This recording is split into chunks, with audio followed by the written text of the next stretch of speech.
Alright, I have a bunch of stuff on screen here. I'm curious how visible some of this is. You guys able to read the notes, or should I zoom in a little more? I'll probably zoom in a little more. Oh, that's a little too wide. That's fine.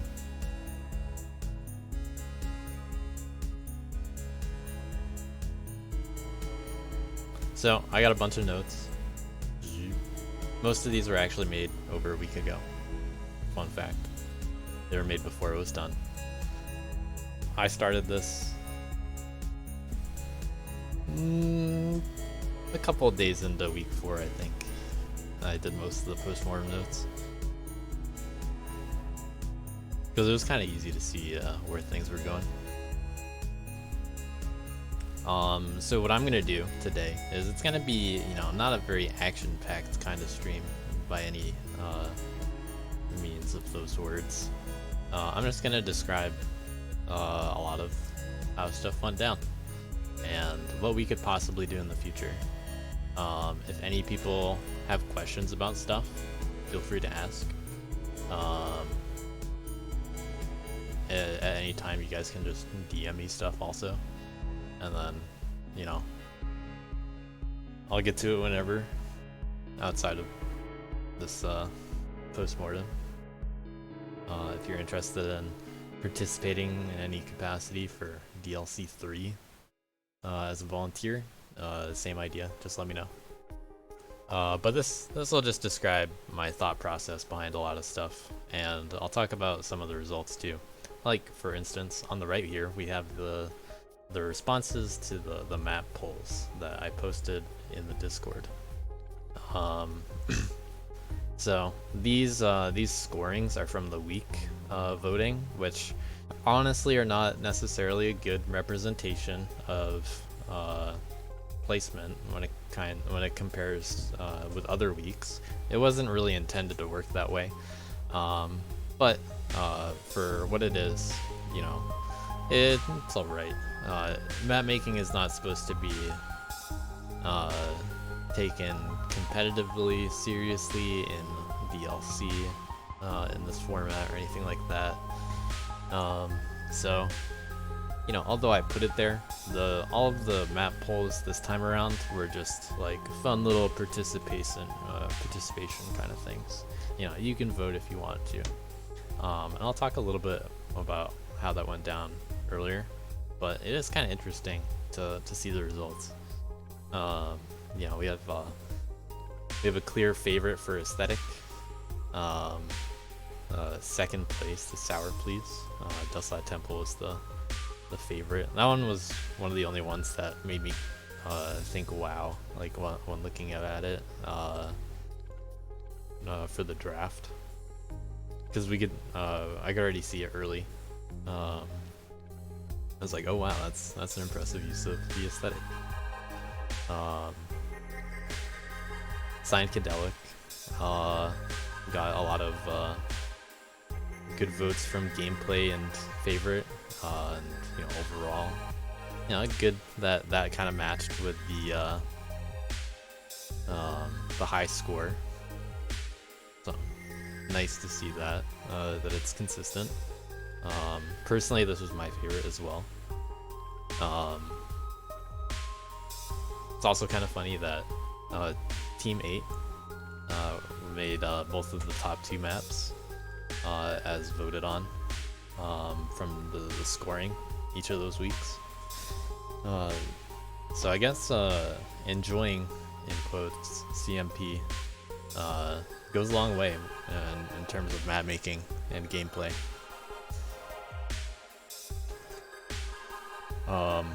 But I would mostly point to the reason why those 2 maps saw a lot of success is because Camel spent a long time playtesting compared to the other maps.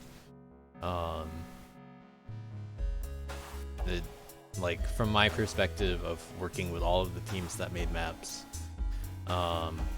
we see a very clear distinction between maps that were playtested and maps that weren't playtested. or not play tested with a certain kind of intent in mind to some degree, where like I'll talk about it a little bit later too, but yeah, I'll just save some of that comments for later. But like some of the maps on the bottom are kind of interesting in that they're more open-ended, and or not really play tested. But then, funnily enough, I know for a fact that these top two maps were probably the most.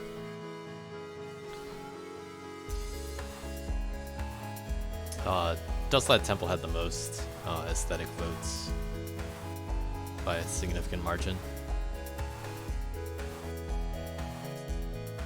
And it had a couple overall in favor votes, but so did Dusty Deals, thanks to JVC. Clutch Map Maker, honorary Team 9. Some would say it's as good as, if not better than, Dustlat Temple in some regards, because that's how it's scored, according to this form.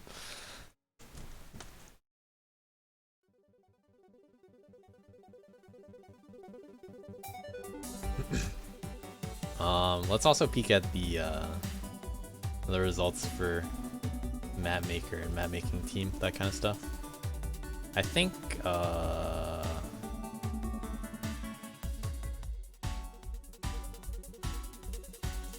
one's there. I should have kept that one up.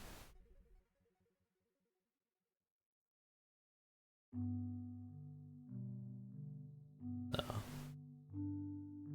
Hold on. I'm gonna get another thing up.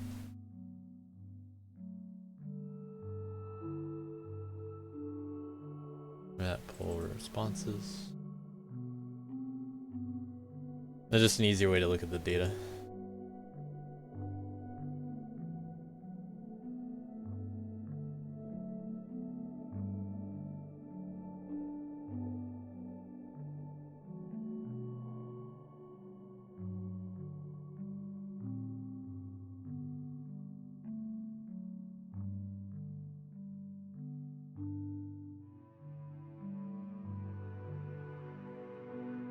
I guess I can't look at it from a certain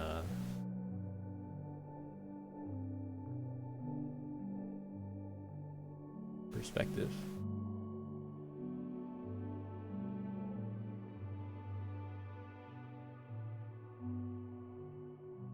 Okay.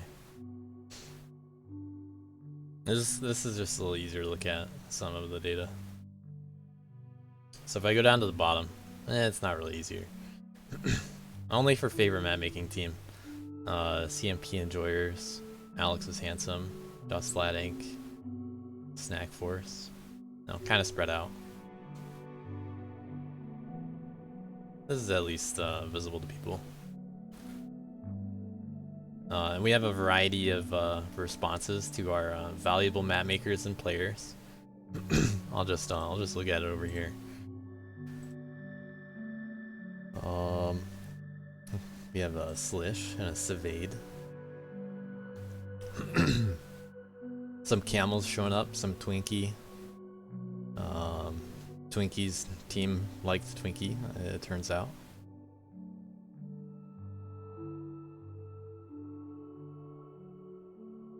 Because he did a lot of work specifically for map making on their team so that they didn't have to. Some people took the most valuable player as Fishy because he got a lot of points, but Fishy only got 5 of these votes, it looks like. I got 2 of them, so that's pretty cool. We got some camels in there. A lot of people voted for people on their own teams, so that's pretty cool too. Some honorable mentions. People that gave away their strats to their teammates. A lot of people on their own teams. Antihoon helped out in the final relay race. Some would say, pretty influential.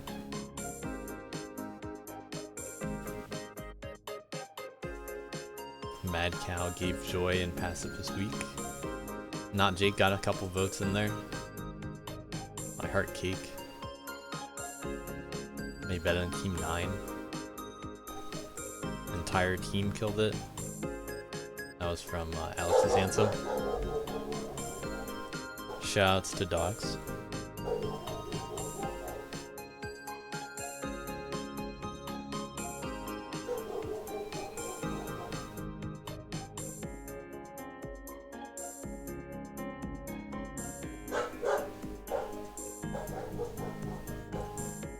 We got some action outside. Alright. So I'll just leave this up, I guess, for fun. You can still technically vote, but I mean, the votes don't really matter anyway, so they never really did. That was the real trick. So let me tell you about DLC 2. The one and only, the second.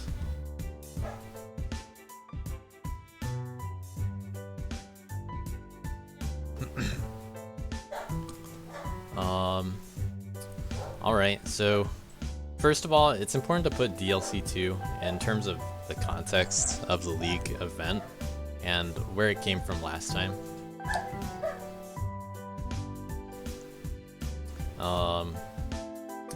So always from the beginning, these were the first 4 points that really mattered. I think I'm gonna do this and then just zoom in a little bit more. A little bit more. Perfect. Now I can focus on this section. So, all of these parts at the beginning, this is all what made it the way it is, pretty much.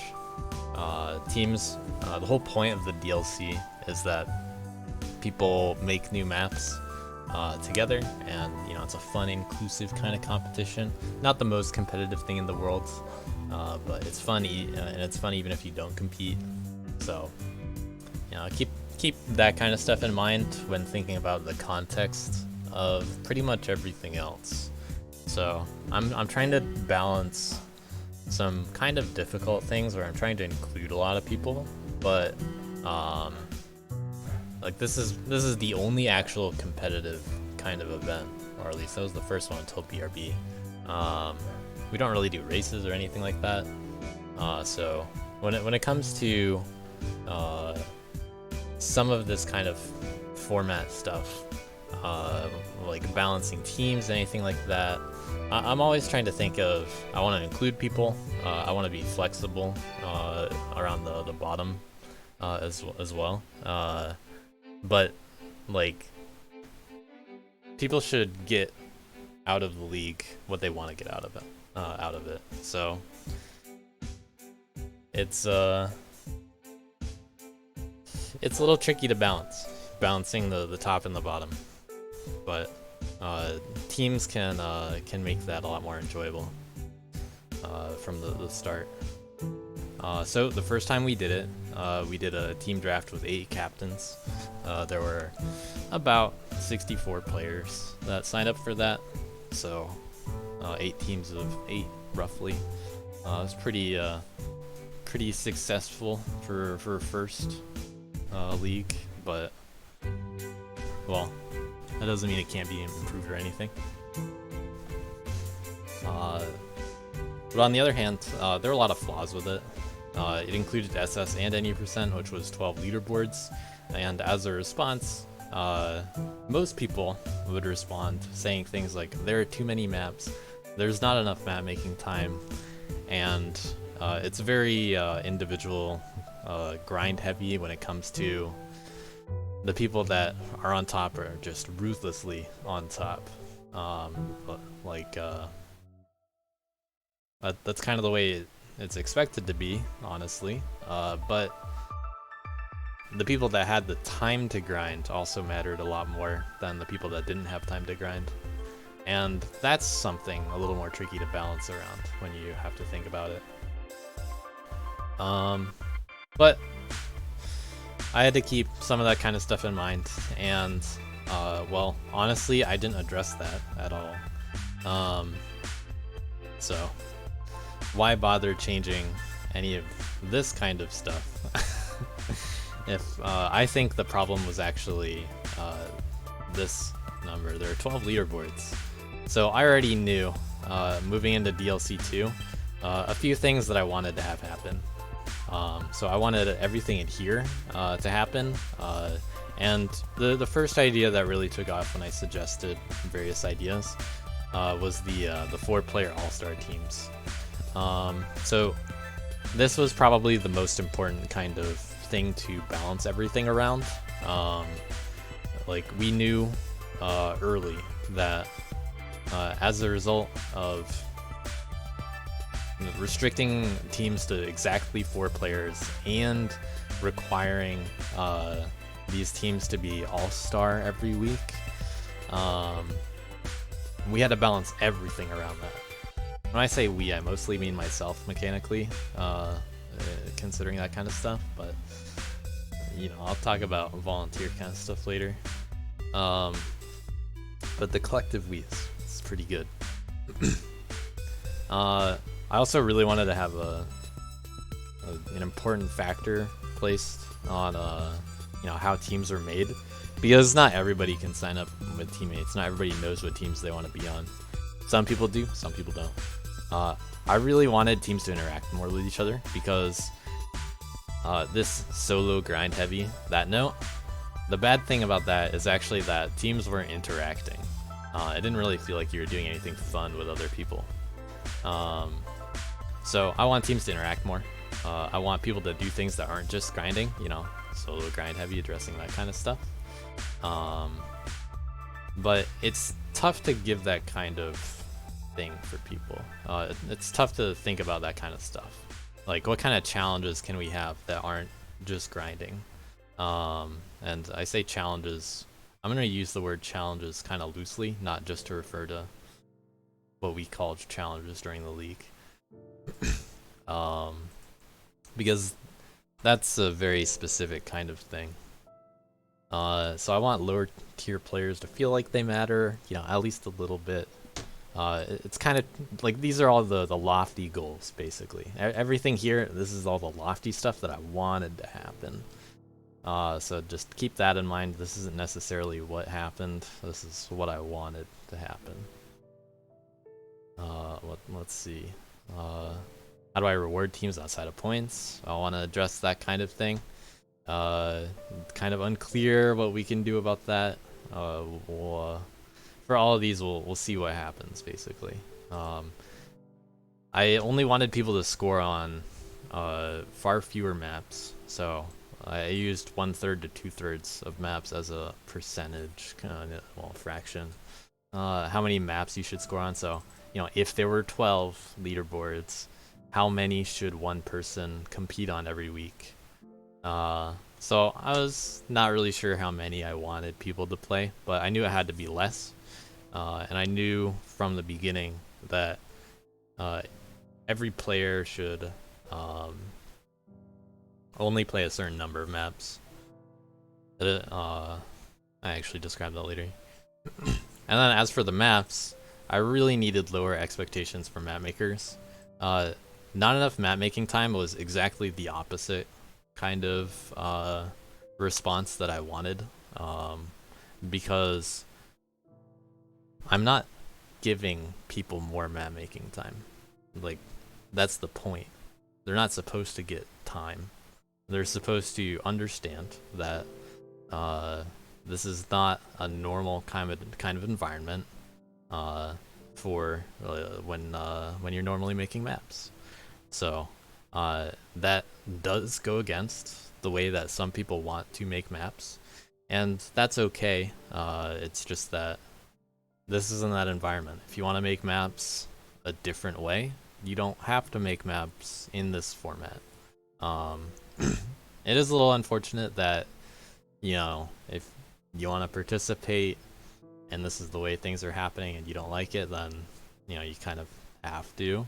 But the thing is, it's not normal. So people wanting it to be more normal are going to be disappointed. So it is supposed to be a challenge. So I could do this in a couple different ways. And well, I wanted to mostly minimize the time that people spent on things that weren't gameplay, because gameplay is the major thing that matters when it comes to the league. People are going to be grinding these levels for a week each, so it's a lot more intense than how customs are normally handled. Like you only SS it once, and then sometimes you're just done with it. You might play it a few times, and then you're done with it. Sometimes you might not even play it at all.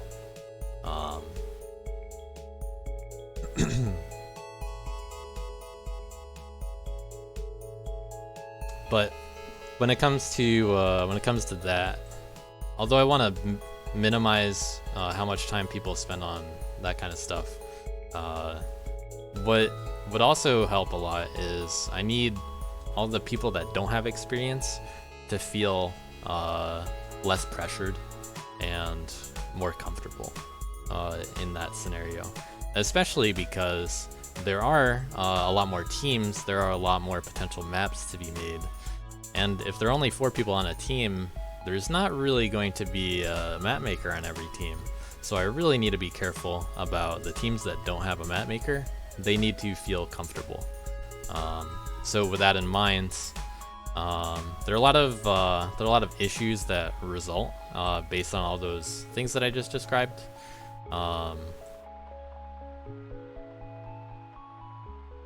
let me first of all, because of these ideas that I want to address, and specifically this 4-player all-star team mechanic, there are specific issues that I need to address. The first and most obvious being, I knew from the beginning that there's going to be some amount of imbalance on registration. If they have a team or they don't have a team, we're not really sure what's going to happen with the teams, but we do know it's going to be not fair. There's no possible way it's going to be fair. Some teams are just straight up going to be better than others. So I had to consider, what do I want to do about that? Well, early on, it's just an issue I had to address. Similarly, a consistent issue was it's hard to encourage people to actually do things, and this kind of gets into how things ended up going. But as far as it was handled at the beginning of the league, it's hard to encourage people to choose their teammates. There are a lot of people that signed up and they didn't have teams, and it took a while to put them into teams. So there were a lot of issues that came about during that time. There was a lot of friction getting to the teams that we ended up with. Similarly, I'll talk about this later, in the actual result. When it comes to using challenges and stuff like that, it's hard to encourage people to actually do that kind of stuff because I left things very open-ended.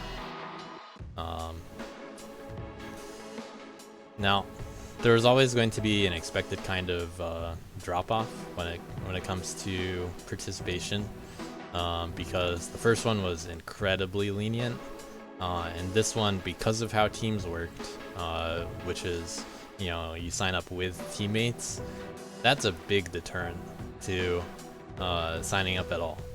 And if you don't know what team you're going to be on, you're not going to sign up. So registration was really slow because of that kind of stuff. There were a few teams that knew immediately what they wanted to do before I even allowed signups, which kind of put some pressure on other teams at the time.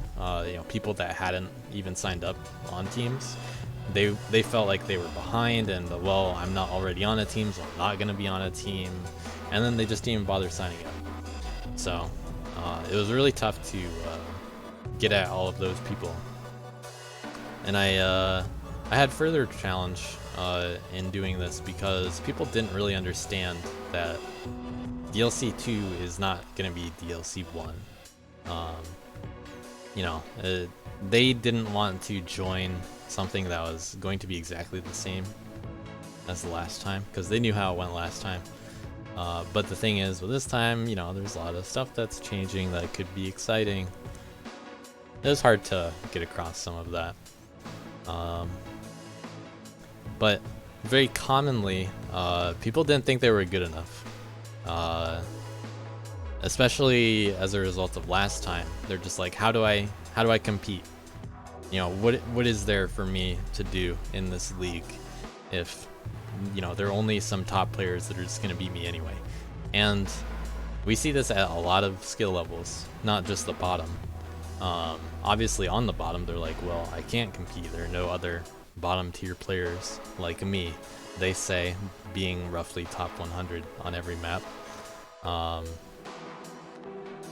And then there are people that are like, you know, relatively new to the game or haven't played at all, and they're okay with just participating anyway.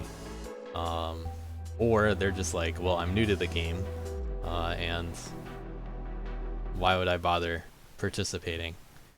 And I wanted to mitigate that kind of response, because, well, it should be fun to participate regardless of your skill level.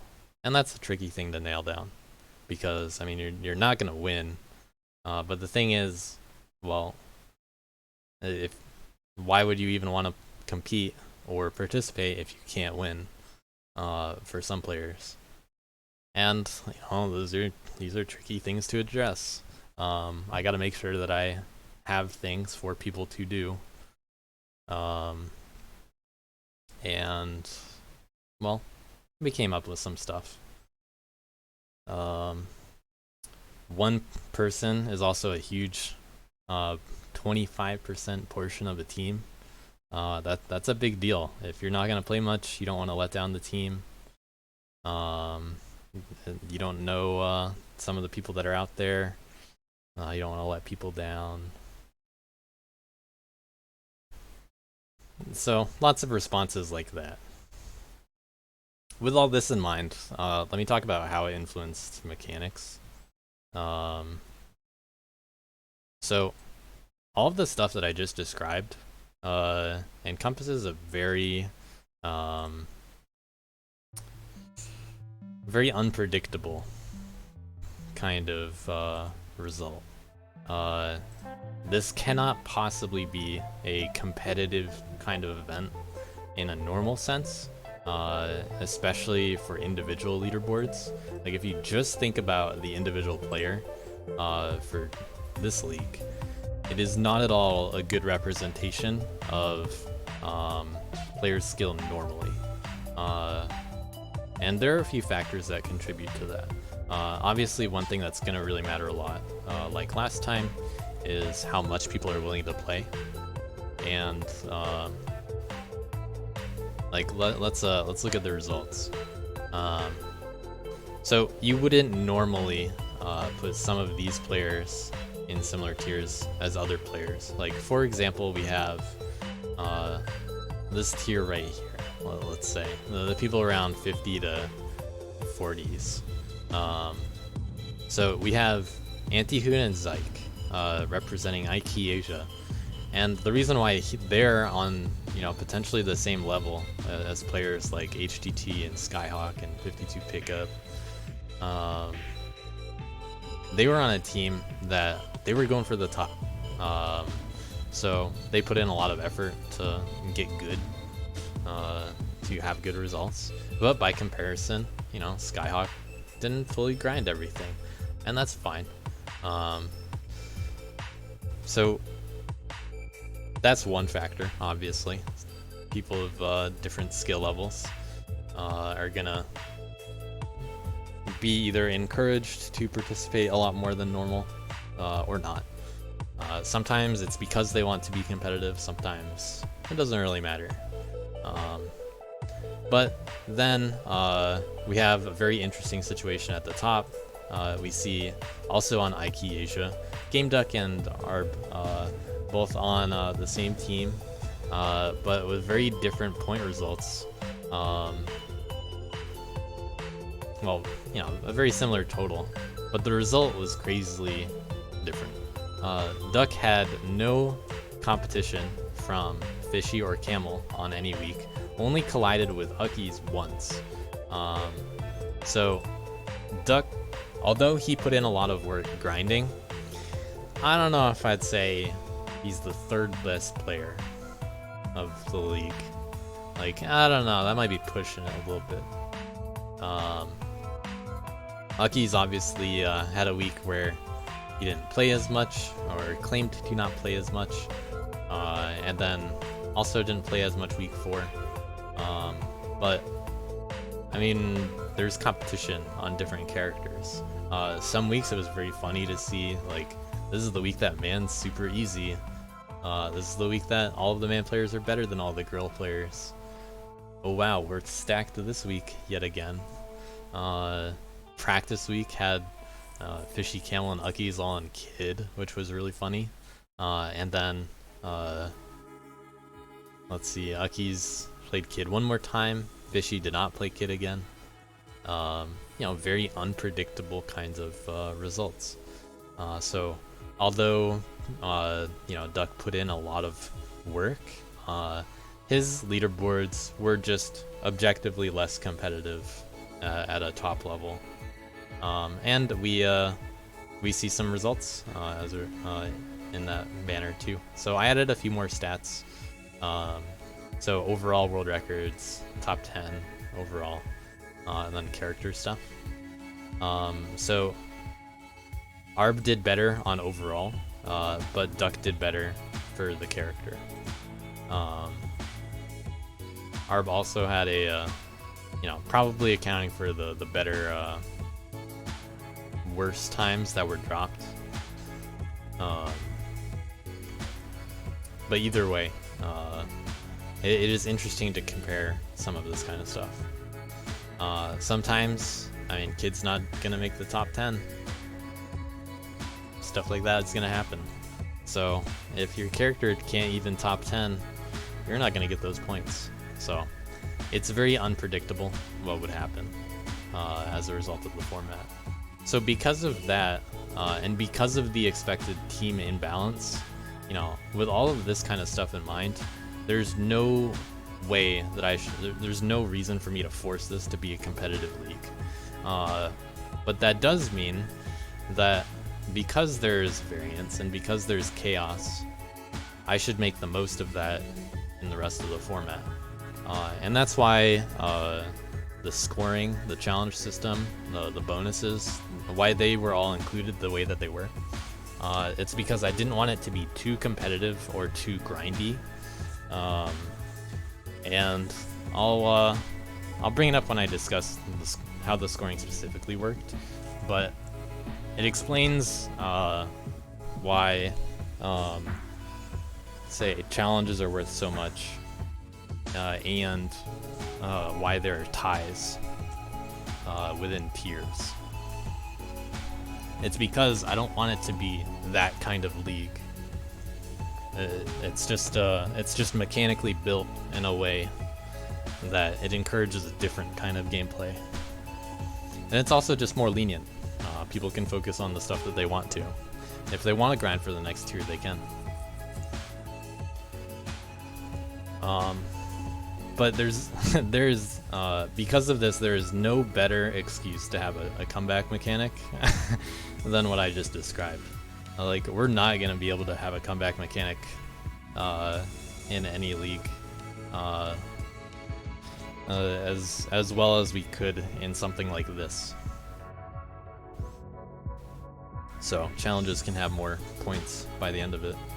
Bonuses could theoretically have more impact. Because there are more teams, I can have them do less work. We ended up having 11 teams. I always wanted at least 10, I think. I wanted 10 as the goal from the beginning. That way I could always have at least 5 maps.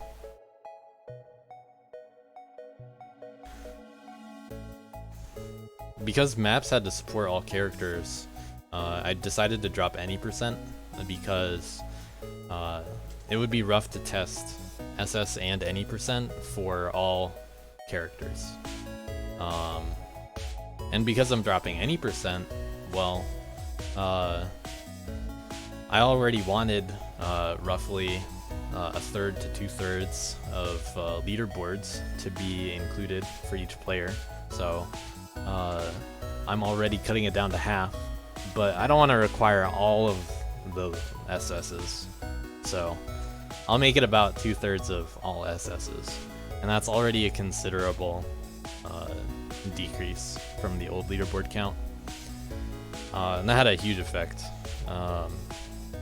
Also because there were a lot of maps, and because you only made one map every other week usually, taking out playing on your own maps was an easy kind of switch to make. One, just to see how it worked out, you know, just to see if it made a difference, just to see if people liked it. You know, I am actually just testing things live. You know, this is my excuse to just play around with what I can make people do, if you think about it.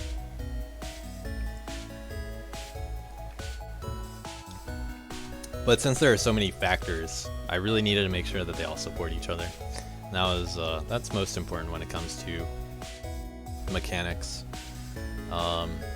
It's very important to me to have a big amount of synergy with mechanics and the intent of the league. So all of these mechanics that I'm describing, they're all because of specifically what I want out of the league. And there were some challenges in the first league because there were a few ideas that were butting heads with each other, and I tried to play in the middle ground. I tried to balance different opinions, and that backfired. This time around, I just did the way that I wanted to, and I made sure that it worked a very specific way, and I think that ended up being for the better. So because of how I wanted maps to be handled, the lower expectations of map makers, what I ended up doing, instead of addressing the concern that there's not enough time to make maps, what I ended up doing is lowering the amount of time that players can grind.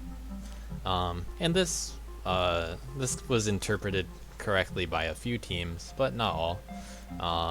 Next time I just need to make it incredibly more clear how to use time wisely if I do a similar format. But what I ended up doing was I wanted maps to be released on either Tuesday or Wednesday, and well, more specifically, I wanted to not use all 7 days, because 7 days is brutal. 7 days of grinding, and on top of that, 7 days is way too long. It's so prohibitively long that people aren't gonna play for that long, and why bother playing that long if you can just play at the end and watch people's replays? You know, if you can just see the strats at the end of the week, why not just wait till then? So I needed a lower time. It was going to be 4 or 5 days. I ended up going with 5, but it allowed that time off to be for map making specifically. It could have worked a little bit nicer, but that's because of how a couple other things worked out. So with all this in mind, you know, it happened, and then 1 month later, here we are. We could kind of see how some things were handled, you know, from the beginning. The no replays decision is actually a pretty minor one that is on the list a little later. But no replays was not a big concern. No replays did not influence mechanics.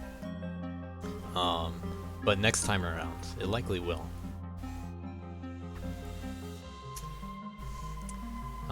So there were no big surprises.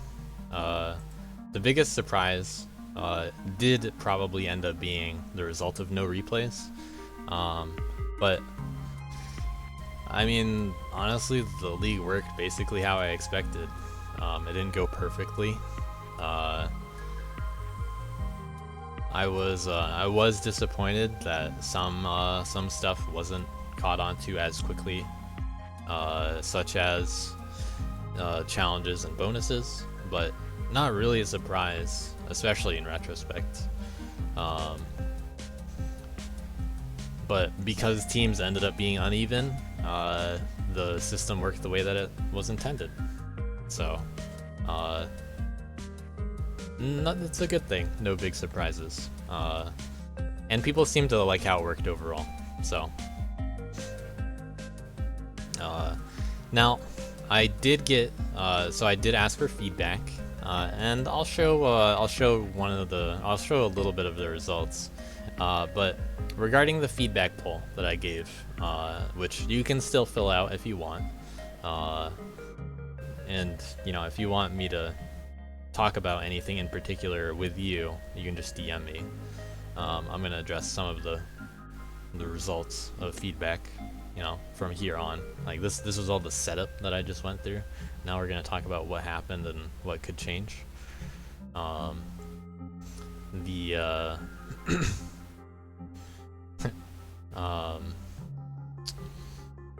of the responses are surprisingly in different directions. There are a lot of people that say entirely different things than other people, which is really funny to read, such as the pacifist week, very divisive, probably a little bit more negative than positive, but I mean, you always see the negatives more than the positives. People are more likely to say anything negative than positive, at least.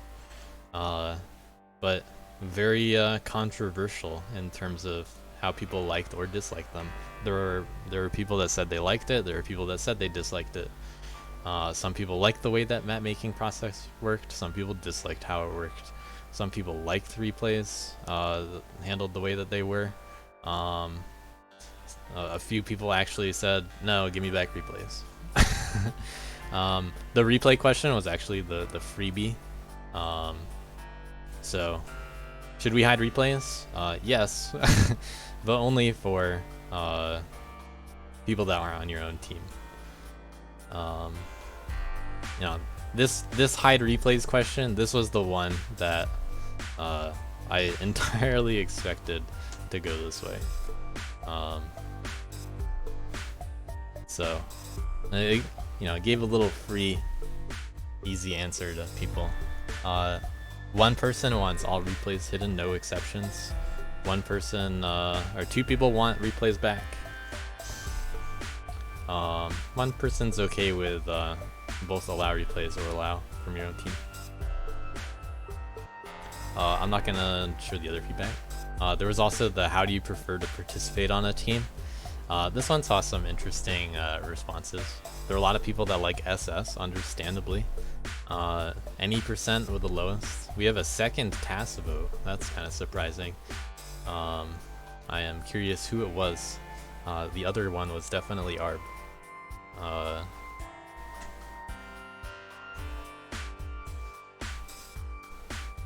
Yeah, I do wonder who. That's a new one as of probably the last hour or so.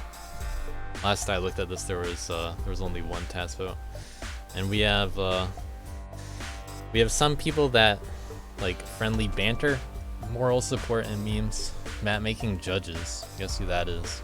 And shit posting. So, those are the freebie kind of questions.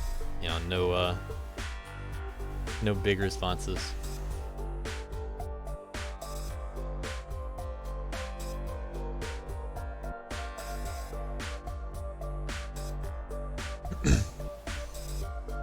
So yeah, there was feedback everywhere. I read most of it. I didn't read the newest ones. Thanks everyone for filling it out. I will read them all, don't worry.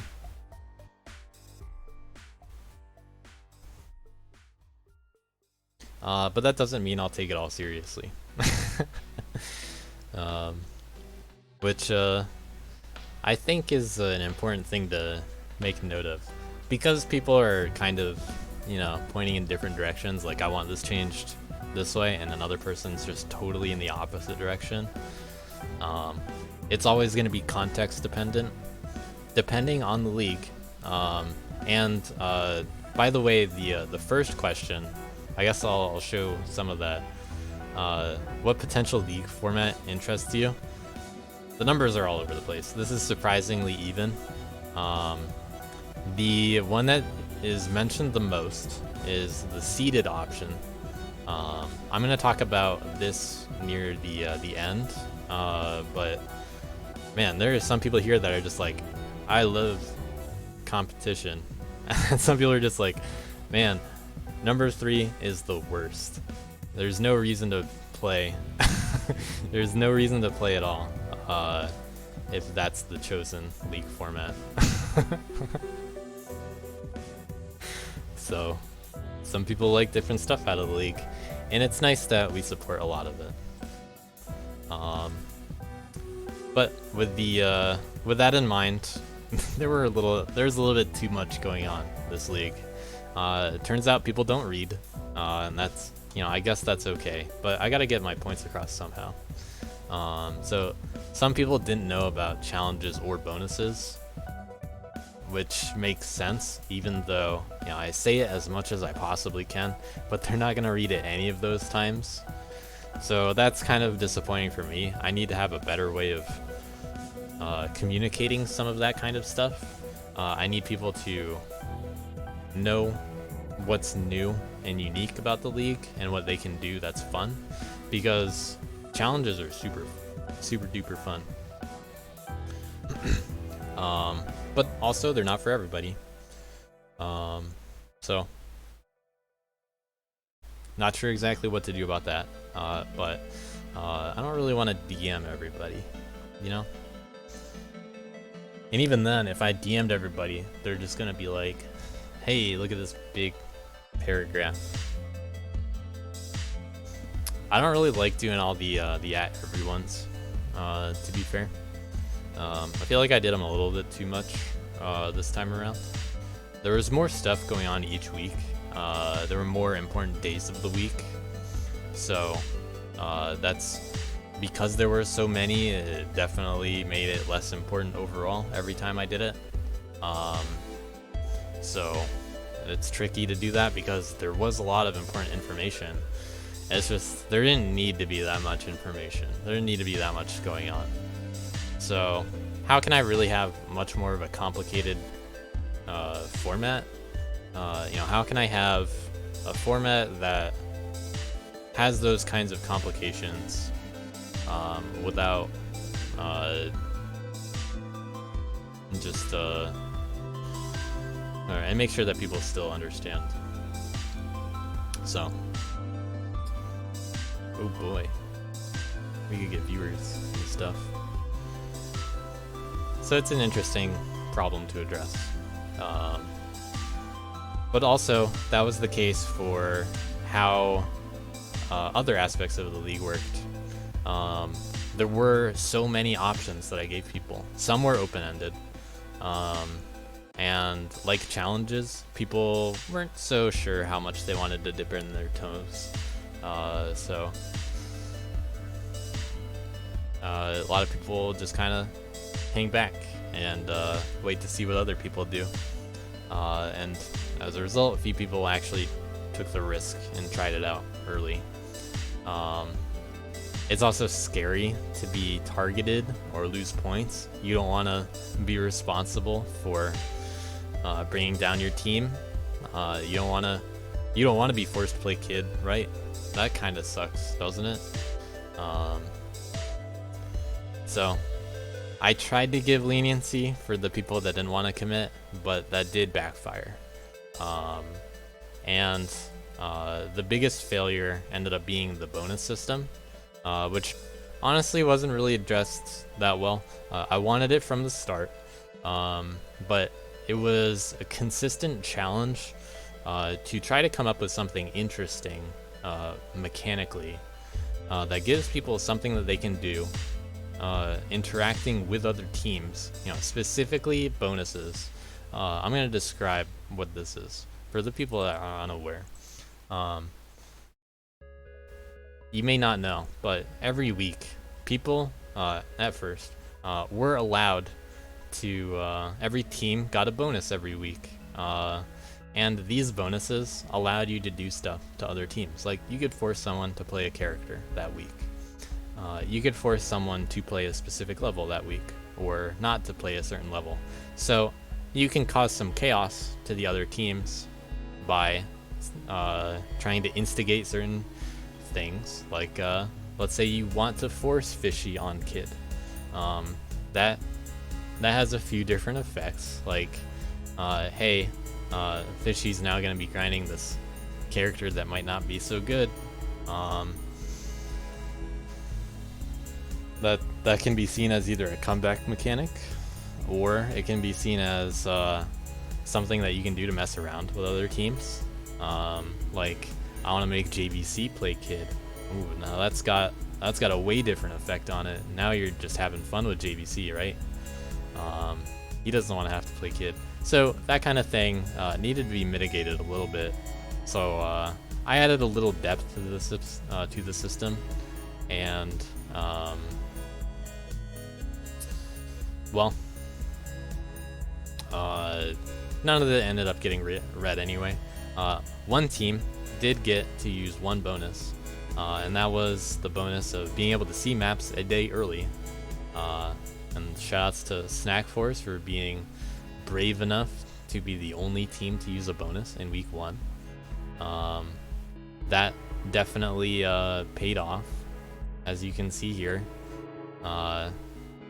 They got an extra day to look at the maps early, and as a result, they won their challenge that week. Clearly a big factor. Huge. But unfortunately, they were 1 point off the middle. But anyway, no one wanted to get started on it. Everybody was too afraid of being targeted. I thought it would be cool to, provoke a little stuff between teams. I want some drama between teams. I want the trash talk channel to be used correctly, of course. And people didn't exactly take it to heart, but trash talk, it's fun. It's fun to watch. So have fun with it as much as you can, I guess. I'll try to work it in a different way next time. But I don't think it'll work the same way, of course. It's always going to be context dependent. But bonuses, I just decided to cut them. Why not? There was so much other stuff that I wanted people to focus on that was fun in the league, that although if everybody was on the same page and everybody knew all of the mechanics as well as I did, I think they could have had fun with bonuses. I think we would have had a very chaotic league if people actually knew what they could have done.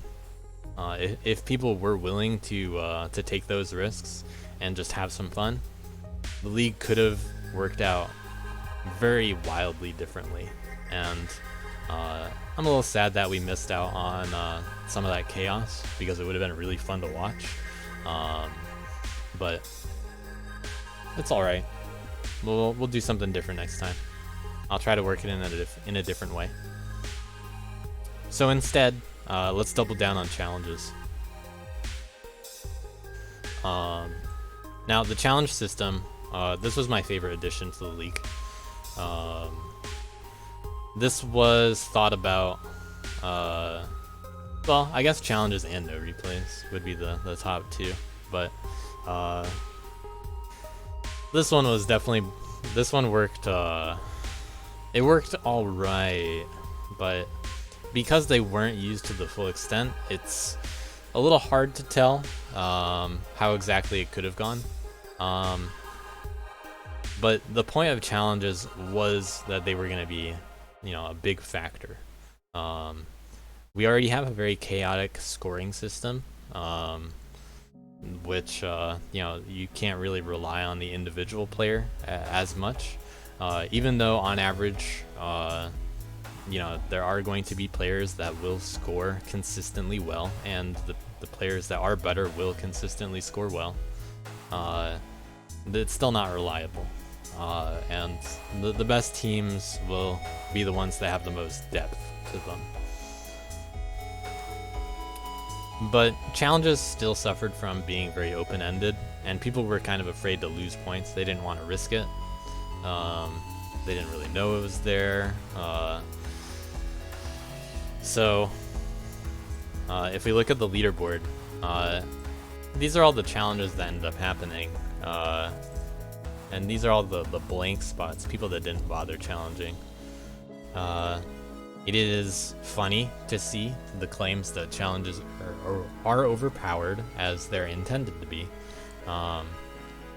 It's funny to see that balanced with they made no difference except for the final week being kind of OP losses for IKEA Asia and CMP Enjoyers.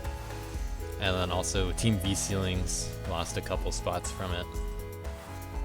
Mad Cow certainly benefited, and so did Snack Force, but it benefited in similar ways. But it is funny that these teams didn't benefit at all from challenges, and they're 2 and 3. Team 9 only did 1, and it counted a lot. They didn't win. They didn't earn as many points as other teams. In fact, they earned the exact same number of points as Team V Ceilings 2 last place. But V Ceilings, they lost 2 challenges, and Team 9 won some challenges. So this is the potential of challenges right here. They both earned 147 points. And there's a huge difference. But this is really the only noteworthy difference. IKEA Asia earned the second most number of points. Alex's Handsome kind of took off week 3 a little bit with a little 50, which is still really good, but it's the only reason why this was close. Team Alex's Handsome was very clearly the top seeded team. They had no weaknesses.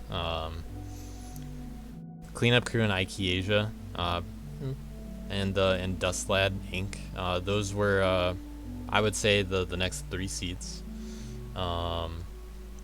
But it depends based on how much people were willing to play and similar factors. But those teams all have their weaknesses. Team Alex's Handsome, they just don't have any weaknesses. Everybody on that team is capable of top 10s on just about every level. So it was a possible balance issue, but I mean, they could have lost.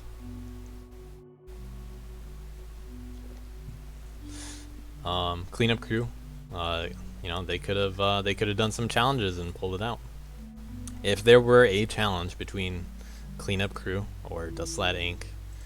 and Team Alex's Handsome, and then if either of the 2 or 3 teams won, if it were for full points, then it would be a different kind of standing that we have here. Actually, Dustlad Inc.'s a little bit off, but challenges could have really changed the leaderboard as they were designed to be able to do. Maybe they were worth a little too much at the end, but no one was using them anyway, so it didn't really matter.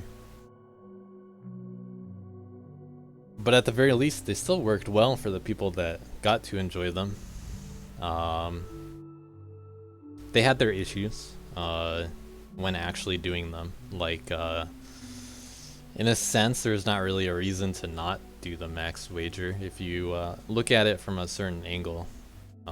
So if you're only allowed to challenge once and you don't use your max wager, maybe you shouldn't challenge.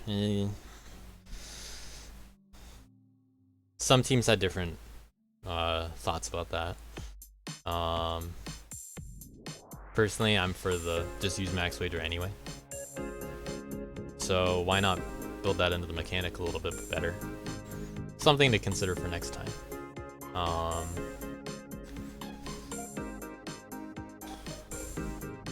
They also created a bit of an issue when it comes to time commitment. So obviously we turned down the leaderboard requirement from 12 to 4. You only had to do 4. You could still opt to do all of the levels, but you know, it would only like even out your score. But for the challenges that ended up being chosen, they all created big time commitment, such as people just wanting to do every level of the week. Despite I continued to suggest basically every time I talked about challenges in the announcements, but you know, people didn't read them, so I just continued to suggest you could only challenge like one person or one level. Like, hey, let's do better than this team on this level. I think the lowest number of levels in a challenge was 3. So you know, kind of not sure how I should handle that moving forward. Something worth thinking about.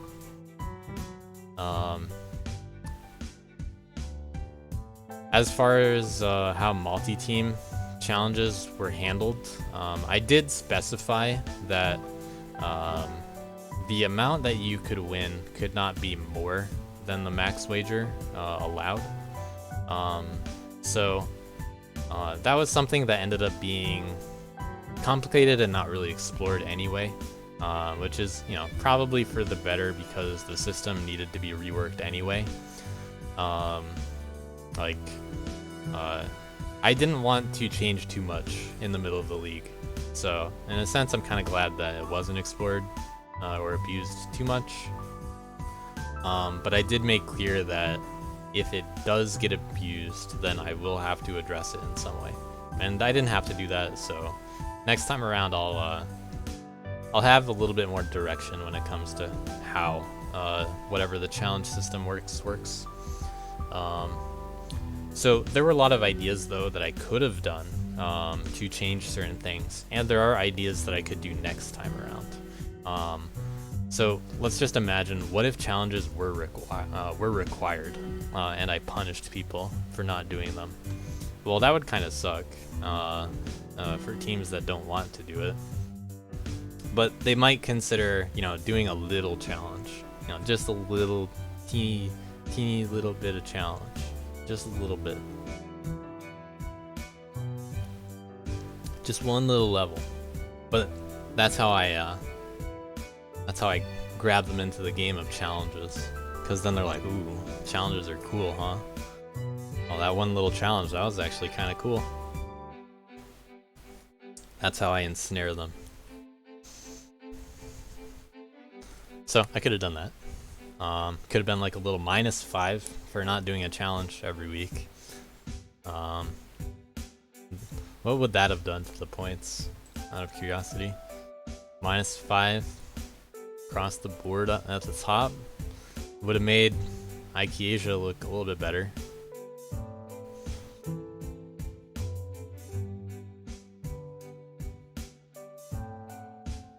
But people probably might have done it. It's just that adds a little bit of pressure that people didn't want. So I don't want to force people to do it that way. What if I gave a much more skewed reward for doing challenges? I did end up including the +5. So you wager 20. If you win it, you still get 25. That was kind of nice, but it didn't matter. I could have made it like double it. That would have been crazy. It shouldn't be that much, but that would have really encouraged a little challenge inflation. So how much do I want to inflate the challenge market, if you will? Should I give people free points just for challenging people? Maybe. But then if you don't want to do them, you're just missing out. So, I don't know.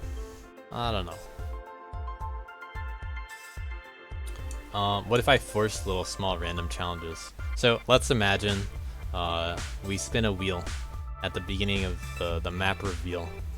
And on the wheel we have some gimmicks, like low jump, apple percent, that kind of stuff. Oh, look at that, it landed on low percent this week.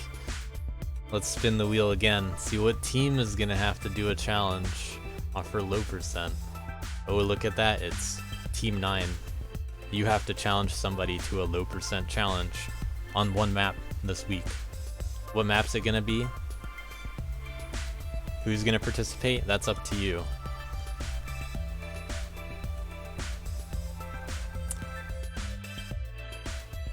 What if one person gets banned each week? That'd be a little dangerous, I think. I think I like inclusion, not exclusion. So I just want to encourage some of that kind of stuff.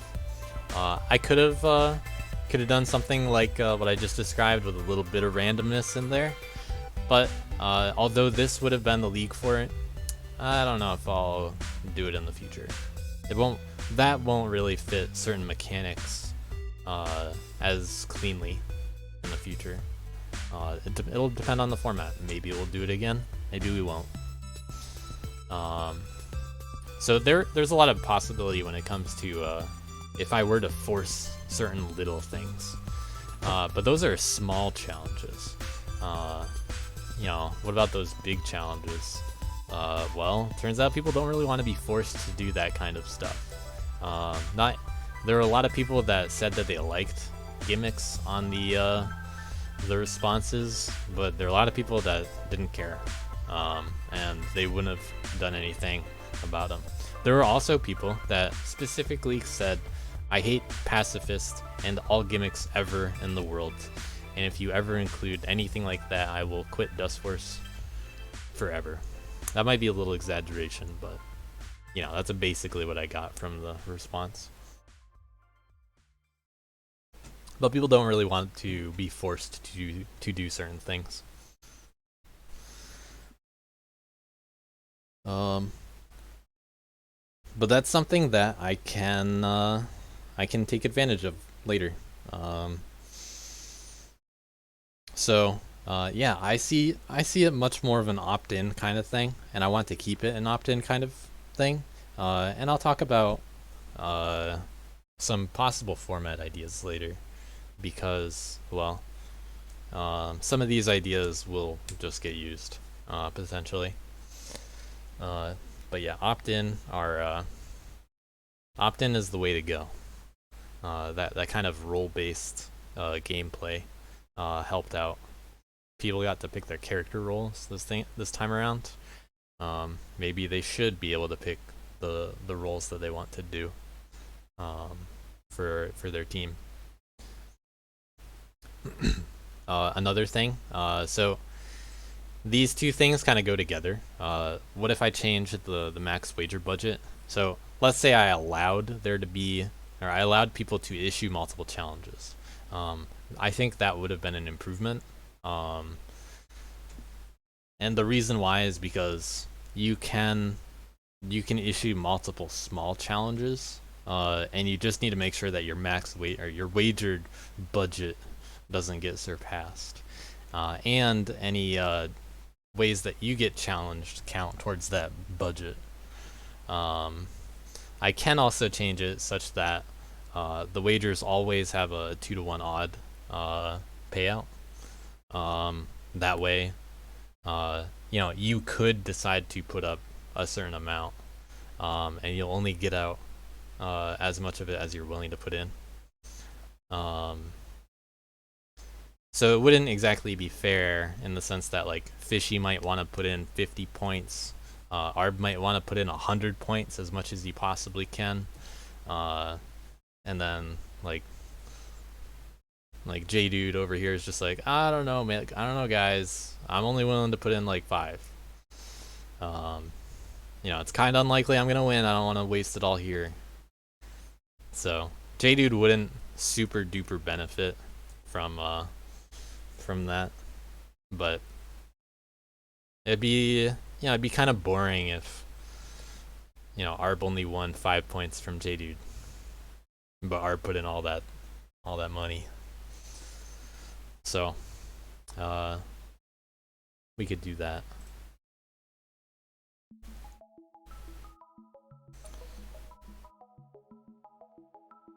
I also did really want people to go in the negatives. I thought that would have been really funny.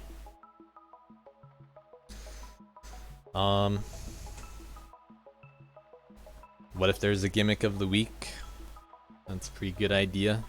You're welcome. Hey, what if map makers could set some kind of bounty or goal or prediction or challenge per level? This is an idea that didn't fully see realization until I was like halfway through the league. I was like, oh man, this is actually the best way to do this, this kind of idea, because I wanted there to be different ways that people can feel like they're participating. Like what can people do that's not just competition? What can people do that, is a little bit more than just competing on the leaderboard? It wouldn't be necessarily for everybody, but there are some people that get a lot more out of low jump or anything like that than others. So if a map maker wanted to, they could have some kind of goal time, like beat the map maker time on the level, for example. And let's say the map maker in practice is just like, I get a good old 20-second run, and I don't know any possible way that you guys could beat that, says Dello, because this is a very linear map. Yeah, Sour Please in less than 10 seconds would have been an appropriate kind of one, because there were so many open-ended ones. You don't really know where it's gonna end up.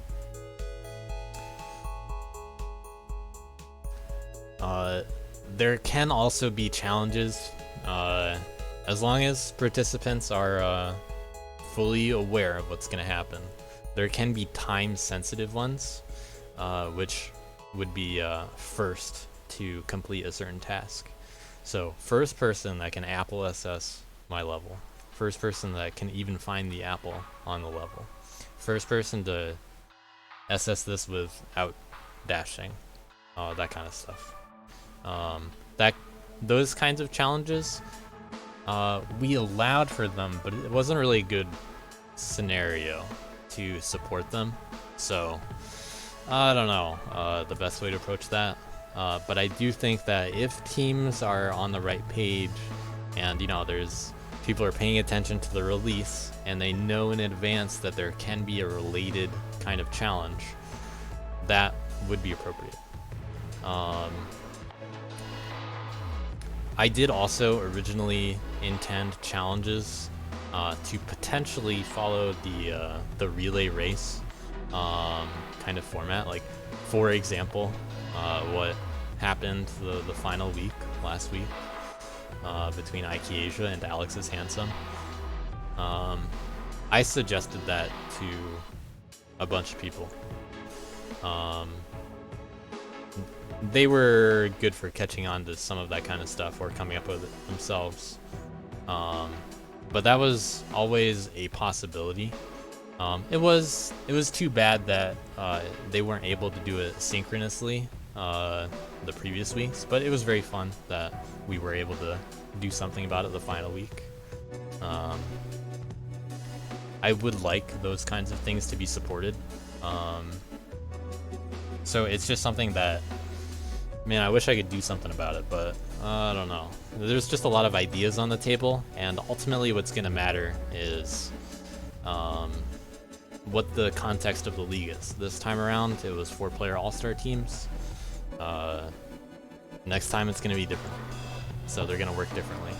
And as a result, I do think that the way challenges will work in the future will be split into different kinds of categories with very clear intent. I think next time there's gonna be like a little bit of what you see here. It's probably gonna be a little different, but a lot of the stuff that I just described might possibly work that way. But you know, challenges were big for scoring. Scoring had its own little issues. You can't see how it adds up until you look at the sheet. It's a little hard to tell what exactly is going on because the leaderboard's not exactly accurate. And you can't even see what the scoring is until Friday, which was the character select day. Because I don't know what character people are going to choose. Which, you know, probably should have moved that forward, considering taking out bonuses. But because people weren't doing challenges or anything like that, I was like, maybe I gotta give them more time to do challenges, to pick it out. But I should have just gave them less time. So there was always like a little bit of a plan there, but it didn't work according to plan, so.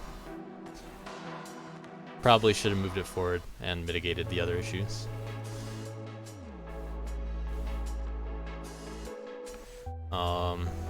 As for the point system, we had some variety of responses to that as well. Some people liked it, some people didn't like it. I think it was a very good fit ultimately. The results of the point system being the way it was designed, I think that ended up working pretty well.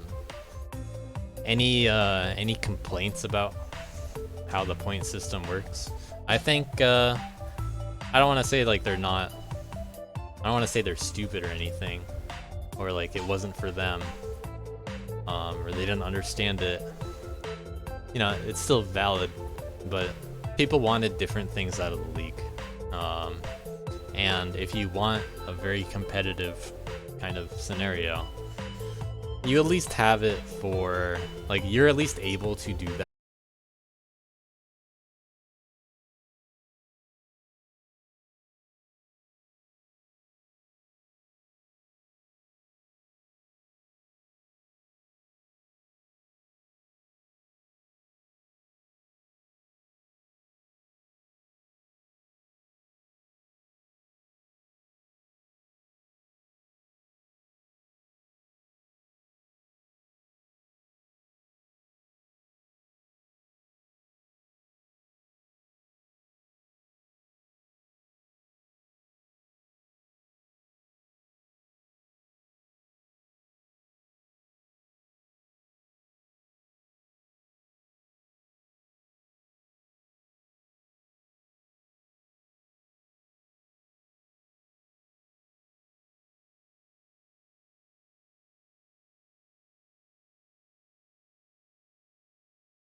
in the hundreds.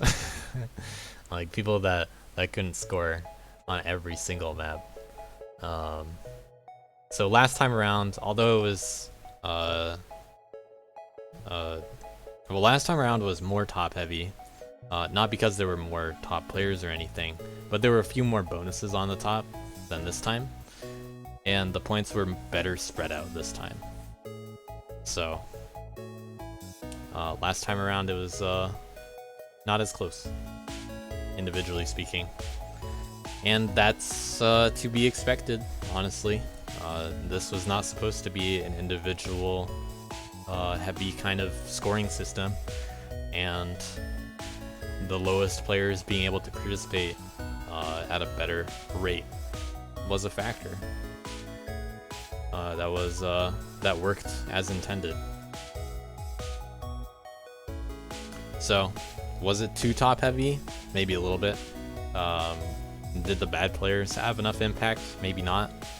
But they really won't have that much impact, honestly. There are different ways to do it, though, that I could make bad players legitimately just have more impact by design.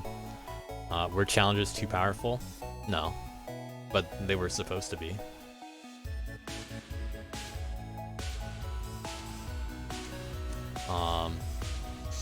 So kind of worked as expected in the end.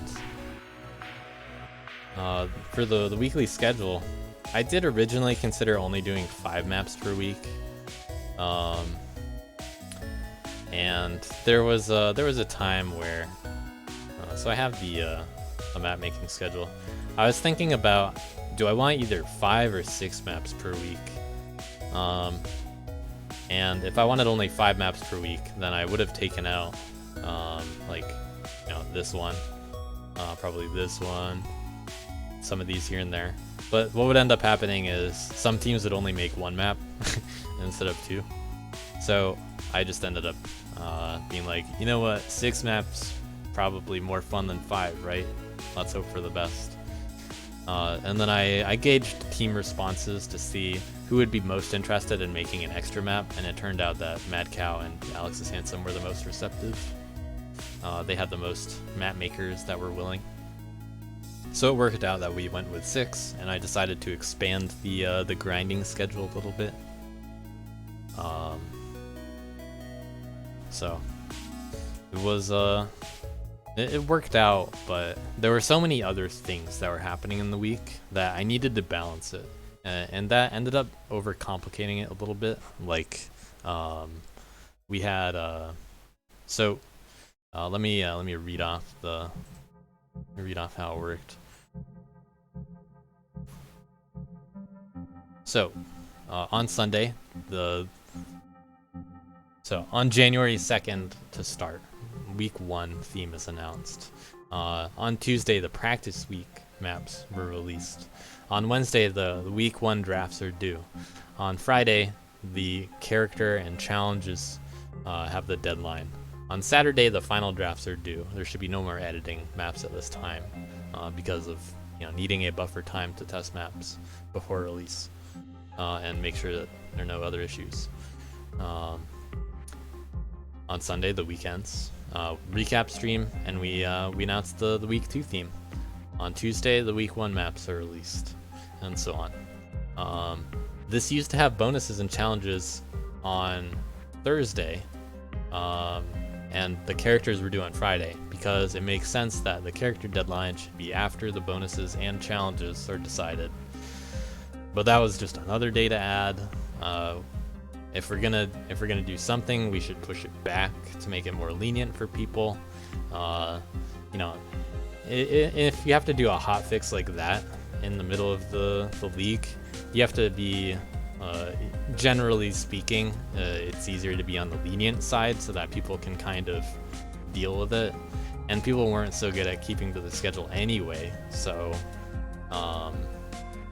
it ended up working out. Just maybe I should have actually been stricter.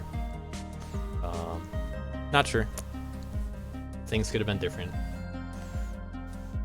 If I knew that I was gonna drop bonuses from the start, things would have been different, but can't really know it all until it happens. Very much a test scenario, just to see what happens. Would I do it the same way next time? Maybe. I am not sure what exactly I want to do. It will ultimately depend on the format that we decide on for the third one, but I am very, very tempted to lower the amount of time that people have to grind and the time that people have to map make. Very tempted, because I want it to be more of a challenge. I do not think it should be as lenient. People need to understand that, you know, there are stricter requirements. We could have had only 3 days to make maps, and then immediately 4 days to play them. That's something that is worth considering for future leagues. We might do that. Would it be a good fit? It'd be very different, but it would depend on the format. You know, context is going to matter a lot. Should I have given teams an extra week to make maps? Honestly, no. I don't think that would have been appropriate. That would have given the wrong impression of what I want from map makers in the league. I did not want to expand it that much. So you will be hard pressed to convince me to expand the time. Especially considering that, you know, time it's a big factor. It was better than the first league because there weren't as many leaderboards to play, and also most of the people that had time issues ended up opting out of the league, but it was still very exhausting. There was a very clear exhaustion week 3, because that was a very controversial week gameplay wise. Pacifist week. Some people didn't like the maps, so some people were just like, man, I need a break. It was still just a lot. 4 weeks and a practice week is too much depending on the format. People still grinded in practice week. Still pretty intense.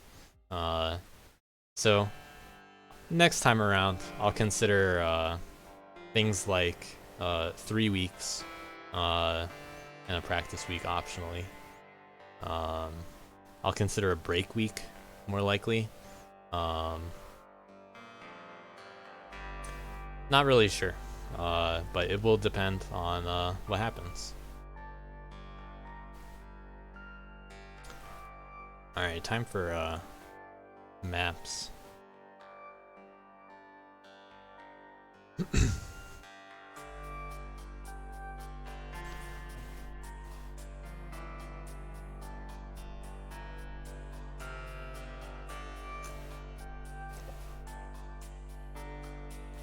Yeah, I probably would have done a break week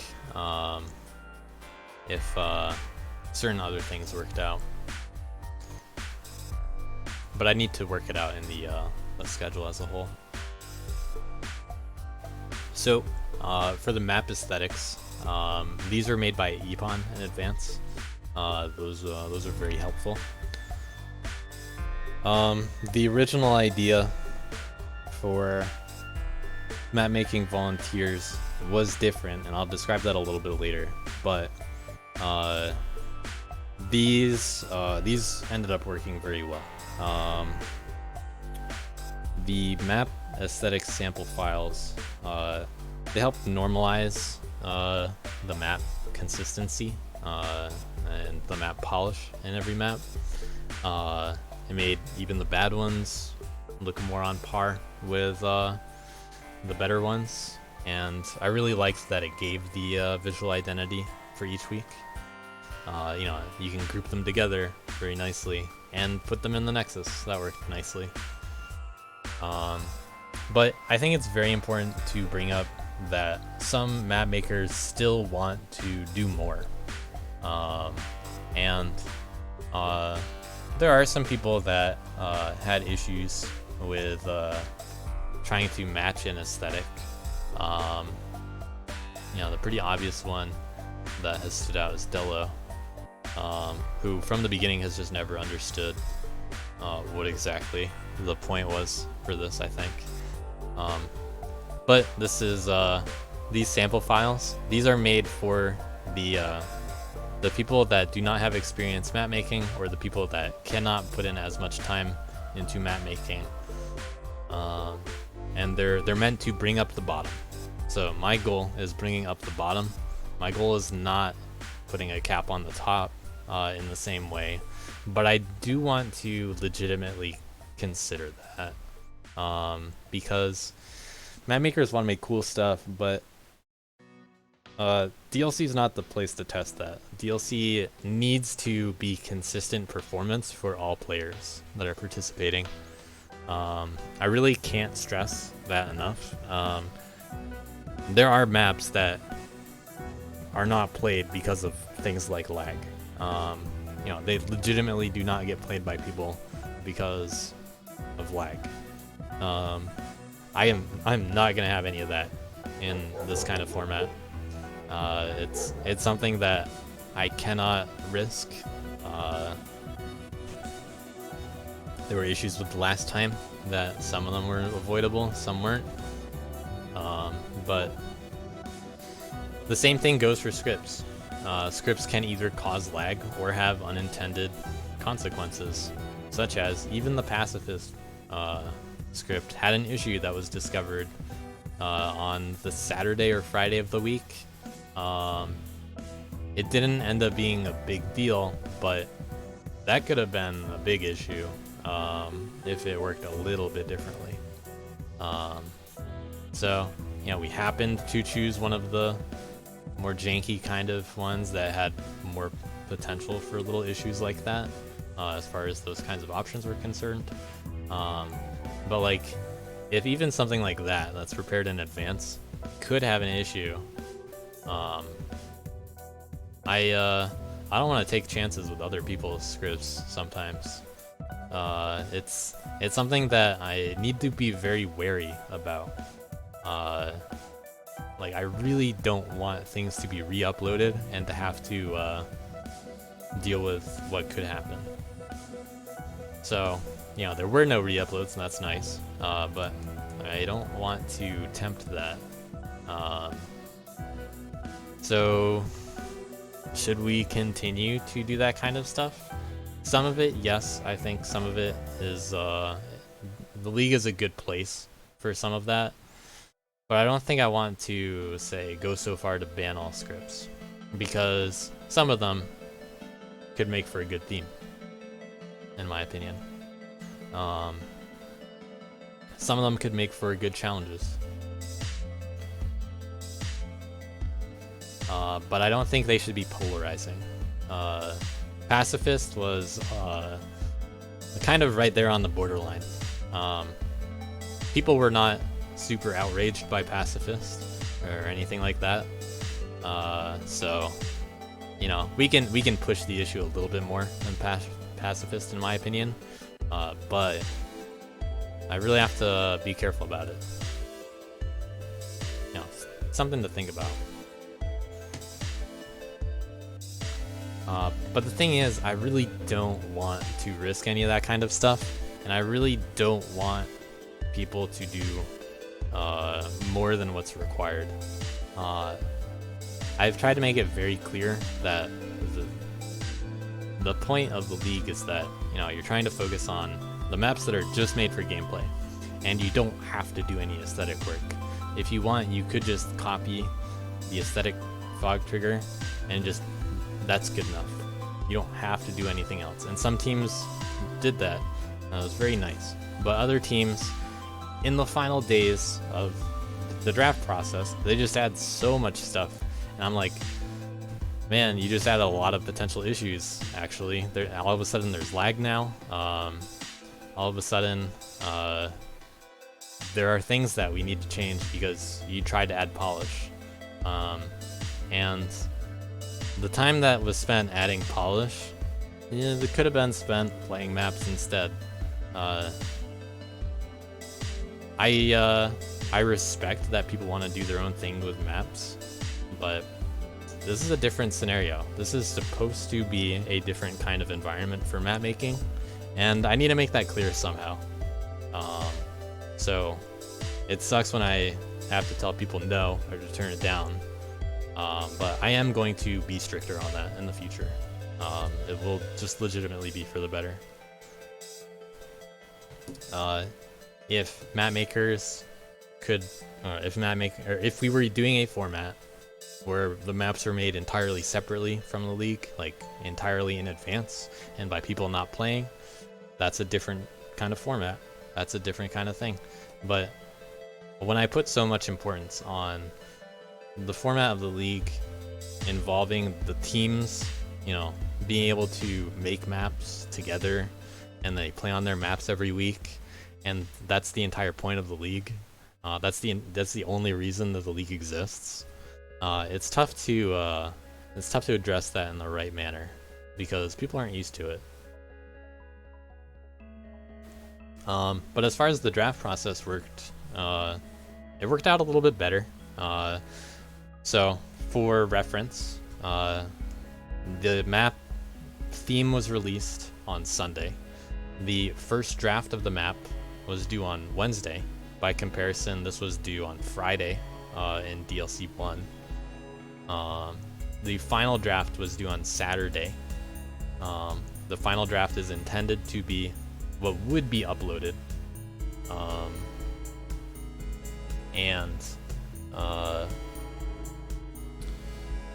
Ideally, there should be no changes to a final draft, but it could happen.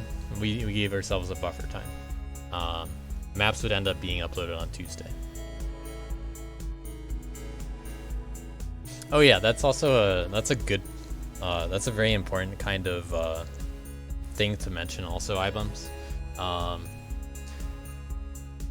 In the previous league, it mattered a little bit more that, you know, you might want to pick a map maker for your team because someone on your team is going to make a map. It's a very important part of the participation.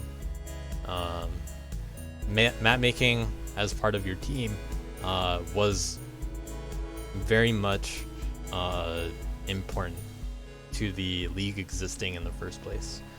So it is intended to be like a fun kind of challenge for map makers to fit. Like they are supposed to focus on something specifically gameplay though. But a lot of people just, you know, they still make maps the way they want to. So I try to make them focus on gameplay, but it doesn't really work. Not that many people really play tested that much. And if you are making a map, it is tough to balance making a map and playing, but you have a whole team.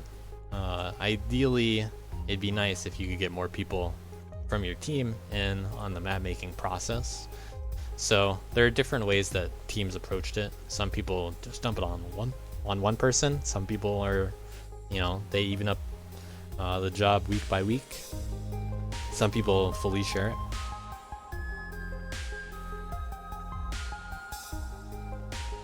But it is a challenge to have to deal with that kind of thing, and that's part of the intent.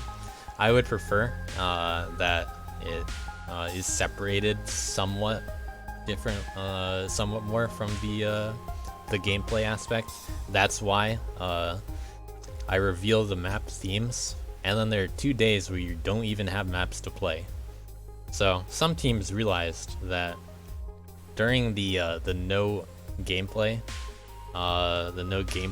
time, that's when they can be making maps, because the first draft, that should be a good representation of what the final draft will end up being like. But I didn't anticipate that people would end up adding that much more polish to their final drafts. So honestly, the first draft is more along the lines of where I want maps to end up. It's tricky. Every team handled it differently.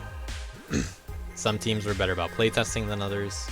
Some teams didn't even bother playtesting. Some people just do it differently. but there were no re-uploads as a result of the draft system, so it ended up working out. There are a lot of teams that didn't hit deadlines, but those days that I gave are those deadlines. They didn't really matter. They just gave me something to worry about, I guess. That teams wouldn't hit deadlines. So the team doesn't hit deadlines, that's like, oh, little warning bell goes off. Team Alex is Handsome didn't make a draft this week. Okay guys, you think you're gonna make a map? Yeah, something like that could happen.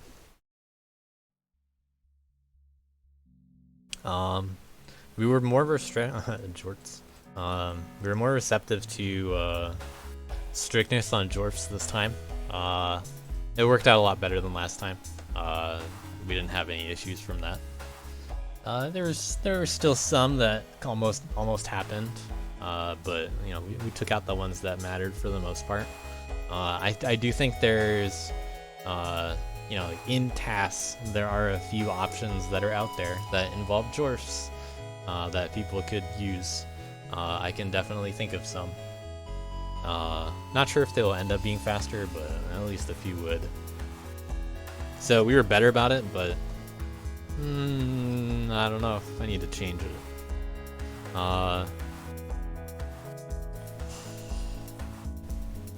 Gameplay also ended up being very dependent on the no replay system, and very dependent on the map testing results. So a little more on that later.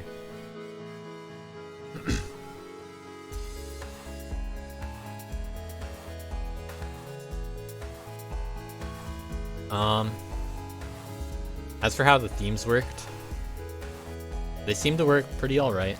I already said that the aesthetic ones worked well. But the gameplay ones, this time around, they ended up being some harder to use themes that were chosen, which is fine. That was allowed, but it's worth questioning, should it be more limited? Should it not be as challenging?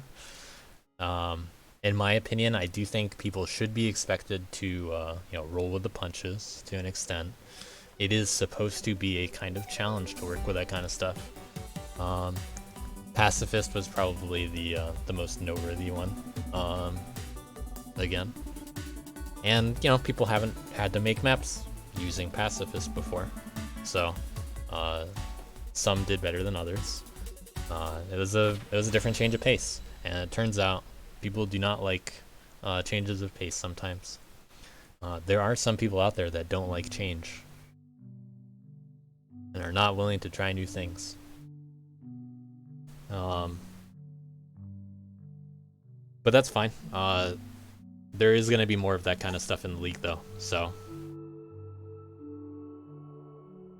yeah, it didn't. I don't think it was intentional either that Pacifist was, you know, technically the most troll kind of option, but I do think it was the most unique one. It was very cool to see the script finally being used after years. You know, like whenever I made it, I was like, hey, we can make maps with Pacifist that people wanted. That didn't happen until years later. So it was cool to see it finally used. But yeah, we could have done a different script instead. Like start speed would have been a little different, but probably not. Probably wouldn't have been that crazy. You could just, you know, start the level with like 3,000 speed.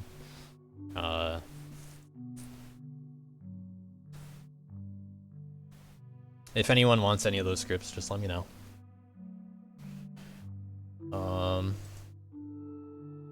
But themes are they're gonna stay around.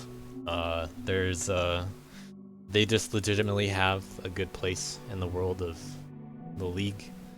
They deter making maps in advance. They make the maps fit together, and it gives map makers something unique to think about. But choosing the aesthetic theme was very much an afterthought. I could have handled that differently, but not really sure how. It is tough to find ways to reward teams and players in this kind of scenario outside of just being points based. So that's one of the perennial kind of challenges of the league. How can we reward players outside of the normal means? And the map voting is the expected kind of way to be able to handle that. And we didn't award points this time. Last time we gave a very small bonus. It was not intended to be a big deal or anything. It was just a really small bonus, and it didn't even matter in the long run. It didn't affect placement at all. This time around we just took it out because people wouldn't even make maps every week. It's not like it could possibly be a fair competition. Some teams were just legitimately, better on map making experience than others. It wouldn't have been an interesting scenario to have points or anything like that given the map makers. I do think map makers should be valued in some way, and I still gave the ability to choose the theme based on that, but I do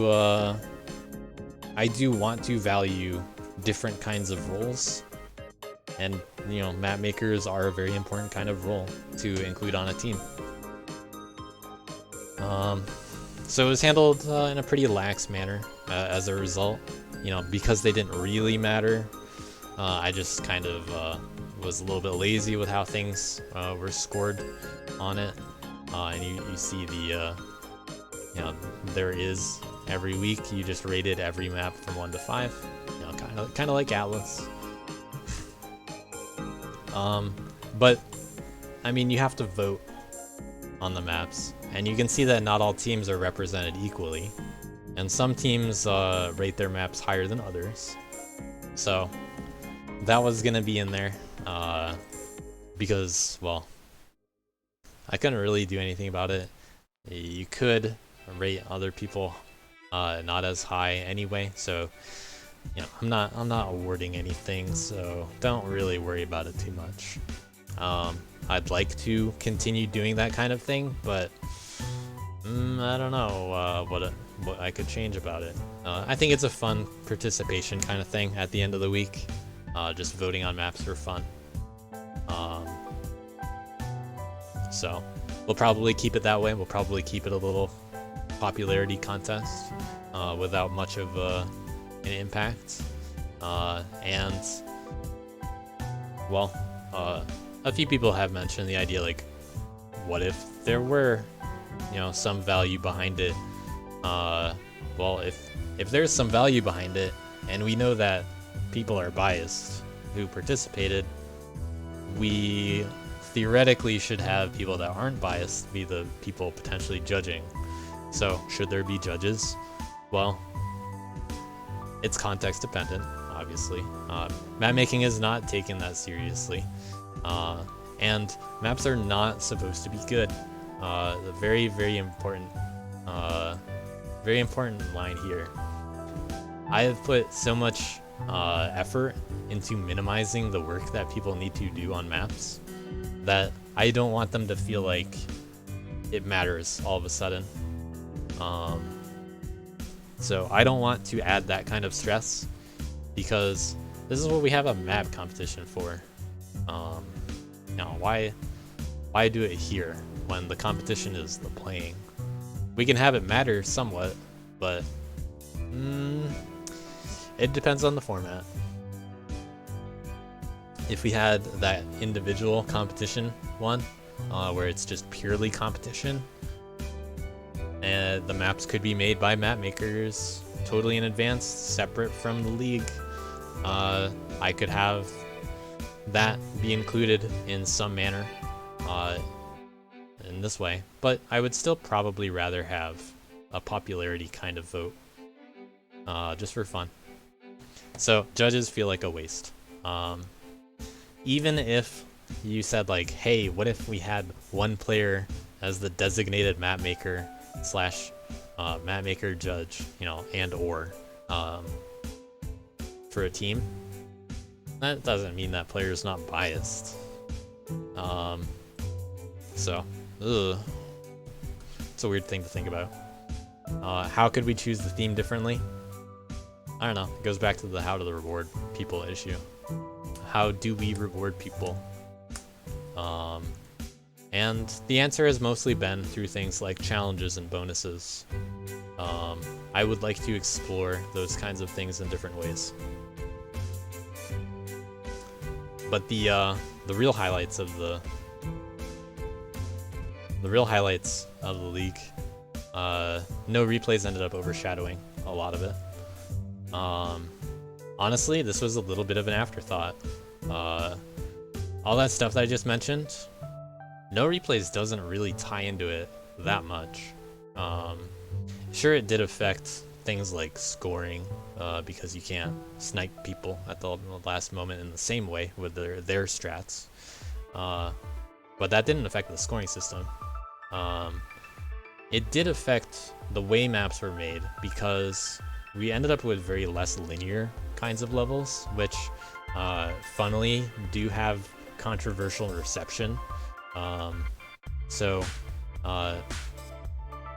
You know, historically being the key word here, people tend to rate the more linear kinds of maps more highly than the more open-ended ones, because it's so much more work to figure out a route when it's just like con site.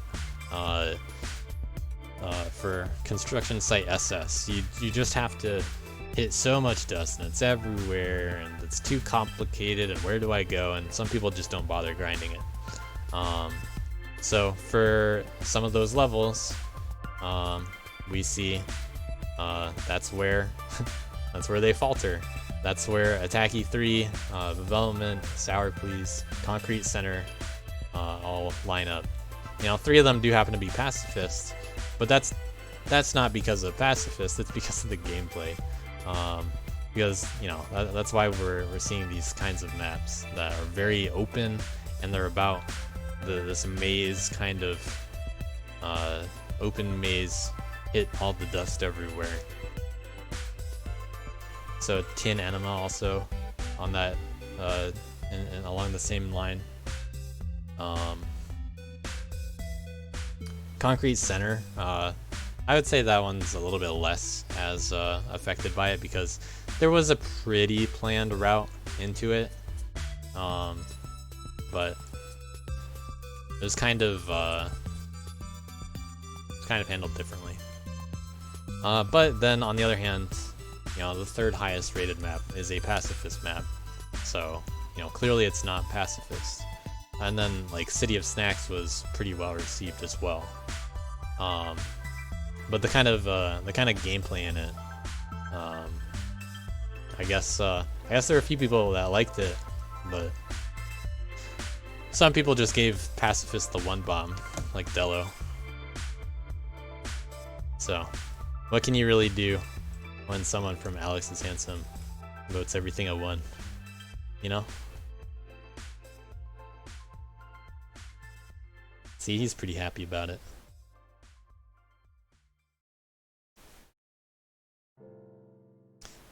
But you know, that only affects things from a score perspective.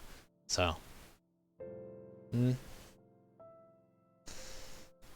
everything's still in the 3s, though. They're only a few levels outside the 3s. Everything still kind of ended up in the same kind of range. So, it was interesting. It was a cool little thing to see work out.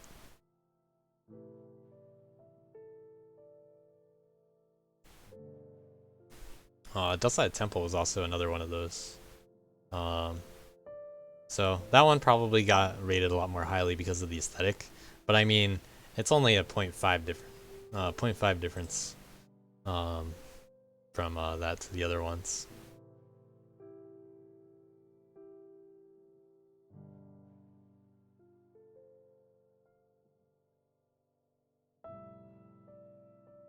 Yeah, attacking dust is it's a mechanic that sees some see some opinions, I guess. But no replays did have some downsides, specifically discouraging interaction between teams. It kind of sucked that you wouldn't be able to watch streams for like a month because people are just grinding their own stuff their own way. There was considerable action in the team channels. Roughly every other night, there'd be 1 or 2 teams streaming to each other in their channels. Just about every team would share streamables with each other to handle the sharing of strats. So some people are better about making that kind of stuff than others. It could have been nice if I had like a little guide how to do that, but didn't really think about that until right now.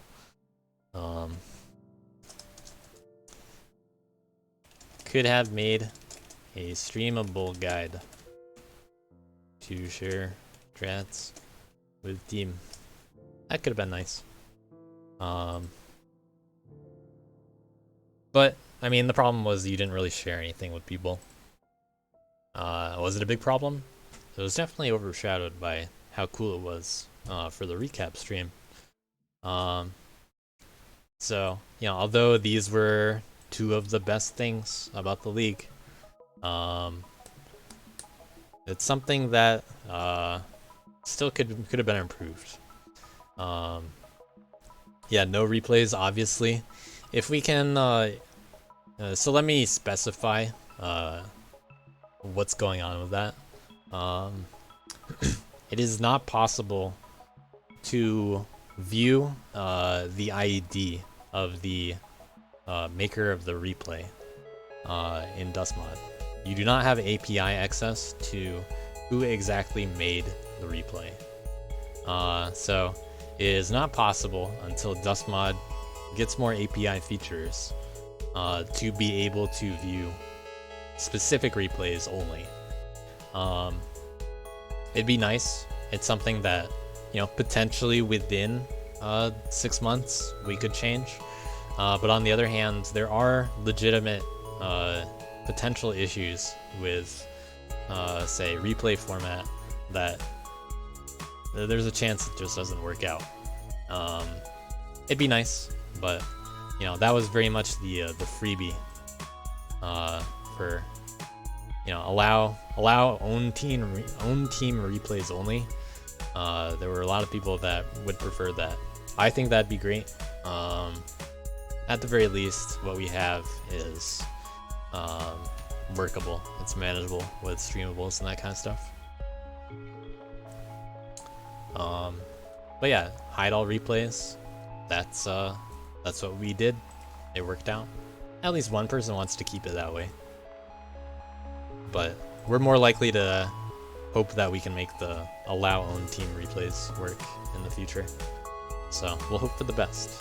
We need some Dustmod cooperation though, and it's not necessarily just up to MSG because it might actually not be doable because of the replay format.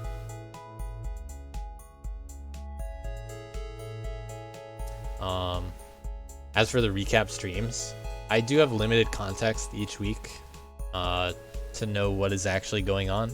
I don't know what the teams went through. It'd be nice to know more about that kind of stuff. So if I could get more context on that, that'd be better. But at that point, it's like, all right, I guess I could add on the form for voting for maps. Are there any things that you want to point out what happened this week to your team? I could add something like that. That's a possible solution. And then I'd have to go through all of them. And because I can't watch replays, I don't know exactly what we're getting into either. So, kind of funny. The map reveal streams, similarly, I wish I had a little bit more context. It would be nice to have like a little map maker interview, and I tried to include that as much as I could. But it had that awkward feeling because, you know, strats are gonna be hidden. You don't want to show too much. Don't want to give things away. Don't want to give away the map secrets. So it ended up being for the better that I kept it short and sweet. If you have any ideas, you can DM me about them. Oh, I guess the idea didn't work. All right. Yeah, feel free to DM me if you think about anything. This is not necessarily all that we could do. We could change it up. You know, imagine a bonus where, let's say one of your possible bonuses could be viewing another team's replays. Ooh. How could I work that in to, you know, the API? That might be a little weird.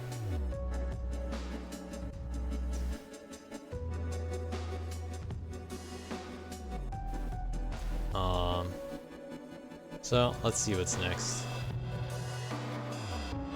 Okay, so I have two big things next. I'm going to be right back. So now's one of your last chances to fill out the forms.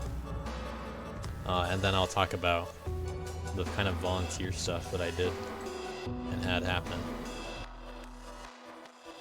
Ooh, a little pink. I'm gonna be right back.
There's just stuff that you can see in advance much more quickly when it comes to the camera, or just make a camera for somebody. There are 2 maps that I made the camera for this time around, I think. So, you know, thanks to my newfound expertise in making cameras, thanks to the map making spotlight, definitely paid attention in that and made cameras for made the camera for the Map Jam 2 Nexus. Yeah, that's the one. Which ends up disconnecting. Yeah, I'm just a genius when it comes to cameras, I guess.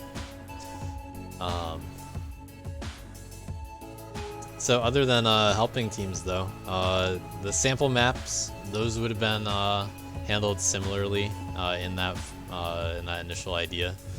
But they can be done in advance, which when I realized we weren't getting any map making volunteers, I asked a few people if they wanted to make sample maps, and Epon ended up really jumping on that. He made all the sample fog triggers. There was only one of them that we didn't end up using,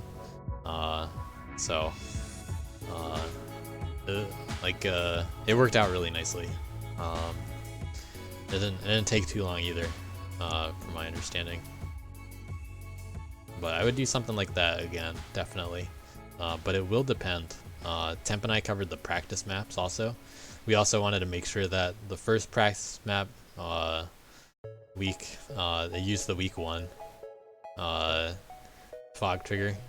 So I had Temp pick that one out of Epon's options. There are a lot of people that liked the week 1 map theme also. So, you know, kind of even in terms of preference for aesthetics, but there were more people that liked week 1 and week 4, if I remember. Those were the 2 favorites mostly. So it worked out. I would, if I had specific volunteers though, I would still consider having them do the same kinds of tasks. Like, the sample maps don't need to be done in advance, and those people could make the Nexus. I ended up making the Nexus using the sample maps, which was a kind of interesting challenge for me to do, and that worked out.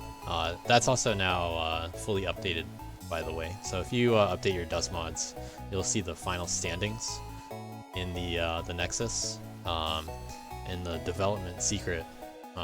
So if you guys have ever found a secret area in development, you know where to find the level standings. I decided to just put it there instead of right in the middle. Might as well put something there. Pretty quick and easy leaderboard secret, and I guess kind of credits, team listings.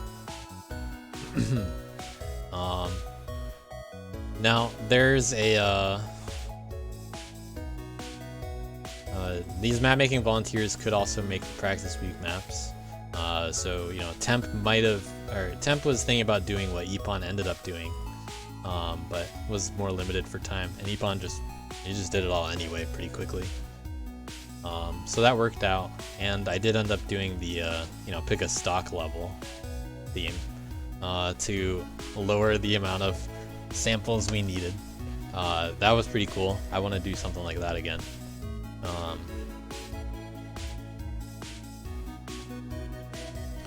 Map testing would also be covered for that kind of thing, and these people could enforce a schedule. If I had map making volunteers, I wouldn't feel so bad about myself participating. But considering that people only wanted to either play themselves or not play because of lack of time, or they wanted to make maps but not play, or they wanted to test and not play, I wasn't really left with any options that would have fit that scenario. But you know, it worked out for what it was. I was able to handle that kind of stuff myself. Tricked some people into joining the league at the last minute so that I didn't have to play. That worked out pretty nicely. But how do I feel about non-player map testers, you may ask? Well, it's actually a pretty detailed kind of topic. And it will, as always, depend on the context, as everything else does. There are some levels that, you know, could have been tested more thoroughly. I took a very lax approach, yet again, just like the first league. It's something that we could think about more. We could change it, but we also don't really have to. It does work the way that it does. I mean, ultimately what matters is that gameplay is the focus of the league. People are grinding these maps. But does that mean that they should be tested a certain way? Yeah, I covered map judges earlier. It's a very quick one. Map making isn't taken so seriously. Maps aren't intended to be good. So judge roles feel like a waste.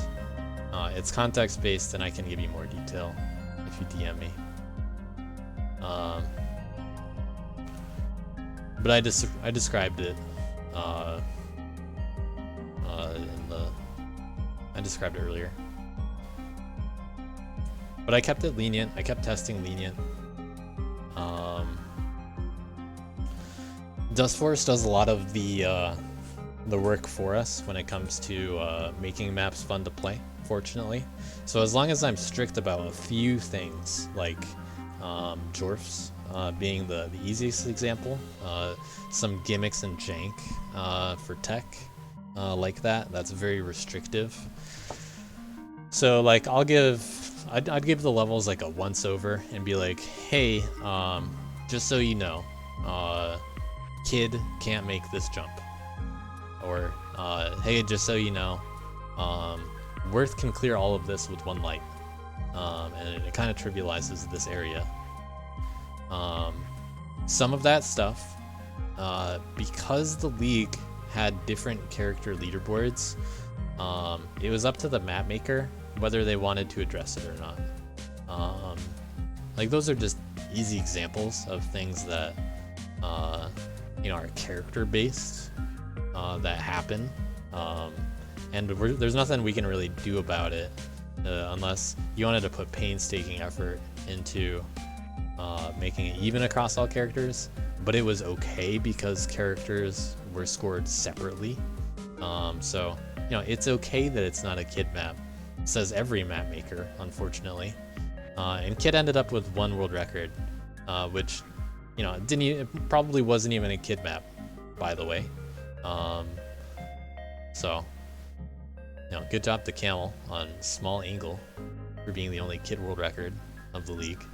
I was unsure if Kid would have any world records for the league, but we got 1 in there. I even made a joke with people like, how many world records do you think Kid will get? And there are a lot of people that, you know, claimed plural. Yeah, failed the shutout.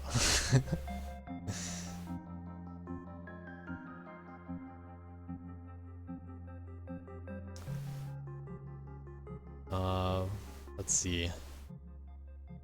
But because, like, back to testing specifically, should I require maps to be thoroughly tested? Well, teams don't have the same kinds of map makers. There's an imbalance of map makers on teams. There's an imbalance of top player capability on teams.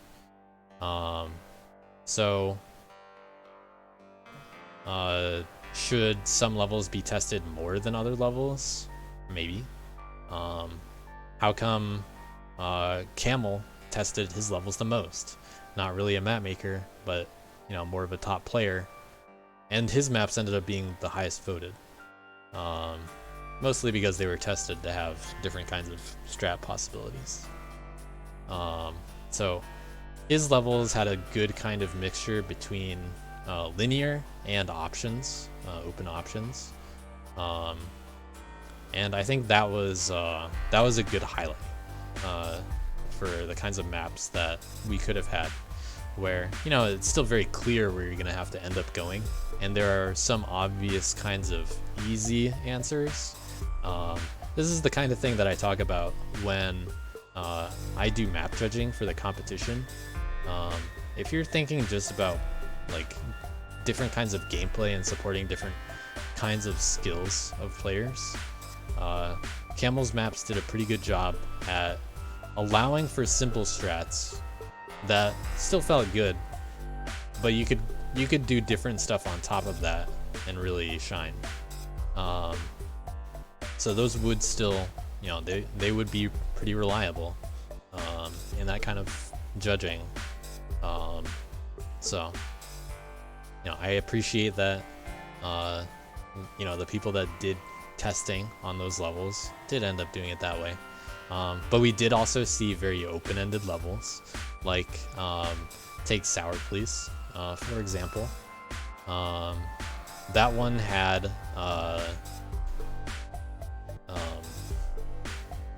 the shortest time for the SS. That one was roughly 8 seconds. There were a few people that got sub 10, and I specifically had a warning initially. Well, I still have a warning for if your map is under 10 seconds, maybe consider making it a little longer, or if it's overly linear, then try to do something a little different, because it would kind of suck if you had a 15-second map that was basically just a few boost segments and there's not really anything going on there. Let's imagine Titan any percent. There's not really that much you can do in that linear of a map. There's not really that much you can do in Consite any percent. Not many options are available to you. So those kinds of levels would not be appreciated in this kind of format. But some map makers just want to do things a certain way, by the way. So people want to make their own stuff. It ended up being okay that Sour Please was the way it was, mostly because of the no replay system. It honestly would have sucked if people were able to copy what Uckies did on day one, where he got like an 8.5 or something. I don't remember the exact time, but he got a really low time day one, and then if people were just able to copy that route, it wouldn't have been so interesting. So no replays really did a lot of wonders for that format, including for the fast any percent plugin. You're just left wondering, how is this a 4-second run? It being open-ended and it being hidden replays ended up being a really big factor. There were few kinds of 3-jump hardest space, also a good example. There are a few kinds of unintended things that were very dominant, but because replays are hidden, that impact is lessened. So it ended up being a very big benefit that replays were hidden for the map testing process, and the competition. For that sake, you always wonder, could I have done better? Maybe I can come up with something else. And Dust Force is just a really, really good game when it comes to letting you come up with very similar kinds of strats that are all like 0.1 off each other. Really impressive. The different kinds of stuff that we did. Every replay was so different.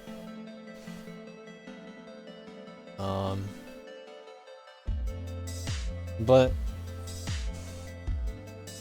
testing matters. We do have to do it to some degree, but the thing is, how much do we test? The format for this league was not very competitive, and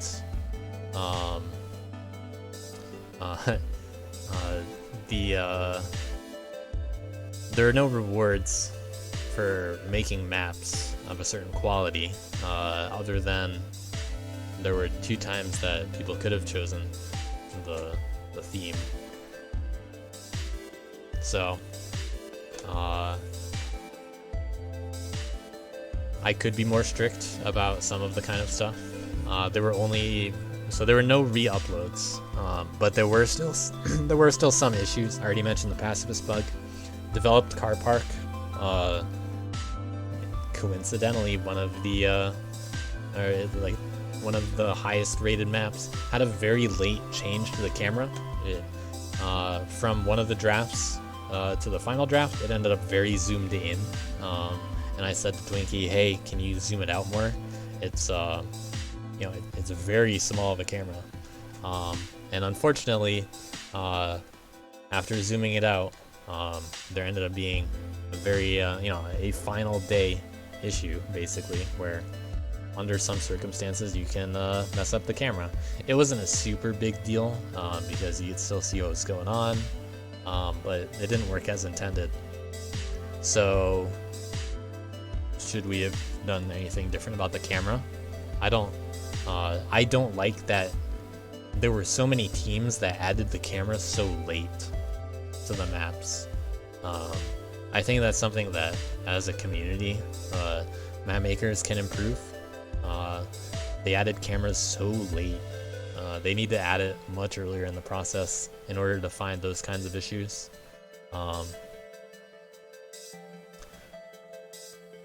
Signed Cadelic, the highest rated map, that had a very late change to dust count.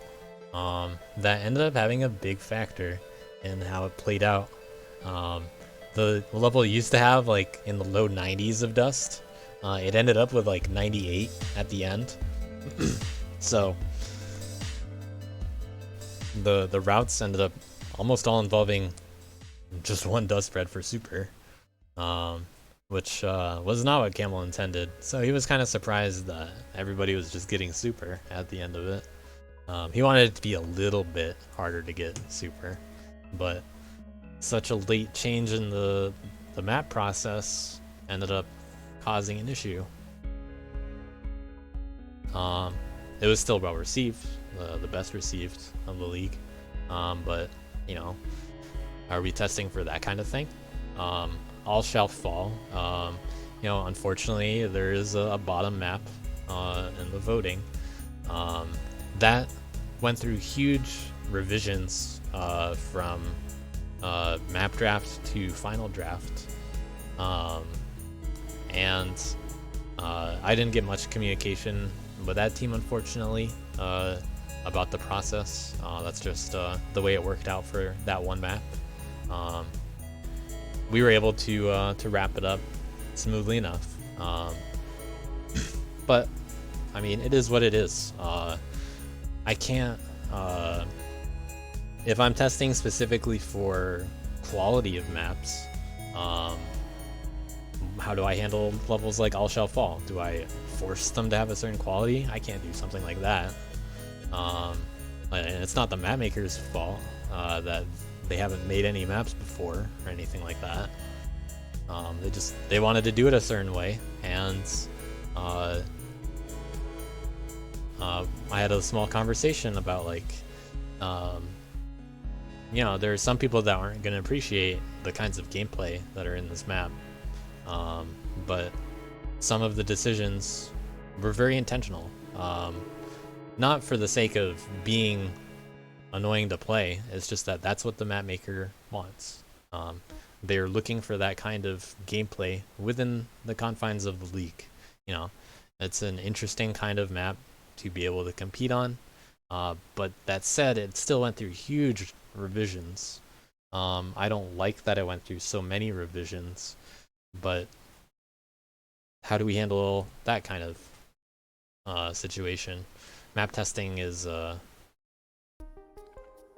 you know, it's something that needs to be considered to some degree, but with how I handled map testing in such a minor way, with very, very, very minimal effort, I didn't even have any re-uploads. It was mostly thanks to the map draft process.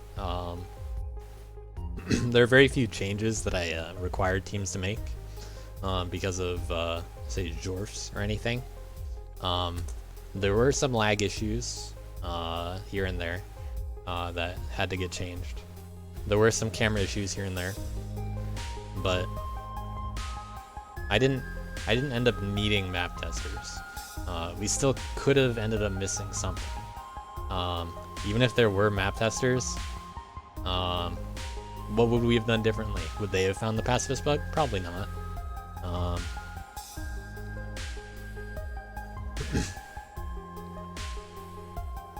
So, if someone wanted to be a map tester, how do I handle the fact that they don't want to take playing seriously, but they want to test the map seriously?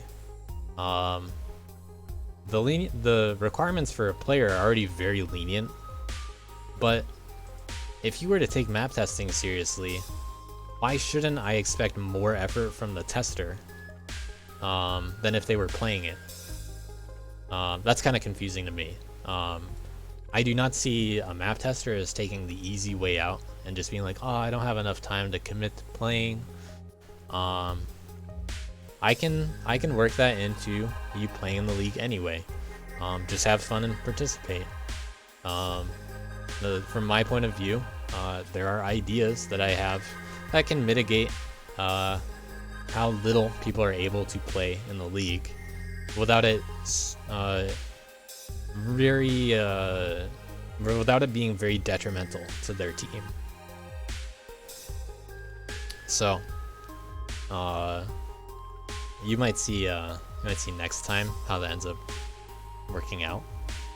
But you know, there's ways that we can address it. I just don't think that I want map testers that are not willing to put in effort. So, like, if they're not willing to put in the effort, then they're gonna miss stuff, and then why do I even bother having testers anyway, if they're gonna miss stuff anyway? You know, we're gonna miss something. Something's gonna happen like that. We can mitigate it as much as possible, but why not just play? I could just make it more lenient for you to play. And I mean, it's okay if you just sit on the side and not have to worry about it. But I like keeping all of the stuff as tight as possible. You know, no spoilers or anything like that.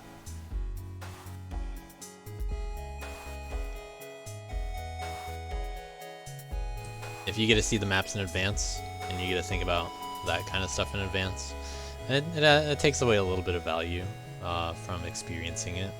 So if there's anyone that I want for a map tester, it's the people that are, you know, they're actually doing other stuff in the league. So I do not agree with the idea that testing requires less effort, because the way that I want people to test a map is a very, very important kind of process. I do not want to take it like if we're having map testers, in order to take it seriously, it better be taken seriously. You know, if we want to put some effort into it, I want there to be an actual result in some manner. But the thing is, it's not actually a good fit with what I've been describing. There are ways that it can be handled, but I don't agree with that line of thinking. I do not see a map tester as a subcategory of possible volunteers that would be legitimate to include, because I think it's the people that would fit into that category. I would rather interest them in playing them instead. So that's the way that that I see it, at least. I don't expect everybody to agree with that philosophy of handling it, but if I want to put effort into something, I'm not gonna just like I'm not going to treat it so lightly. The way that map testing is handled as intended right now is very light, that is true, but I don't want to sacrifice people that, you know, they could have put in less effort and gotten more enjoyment out of actually playing in the league.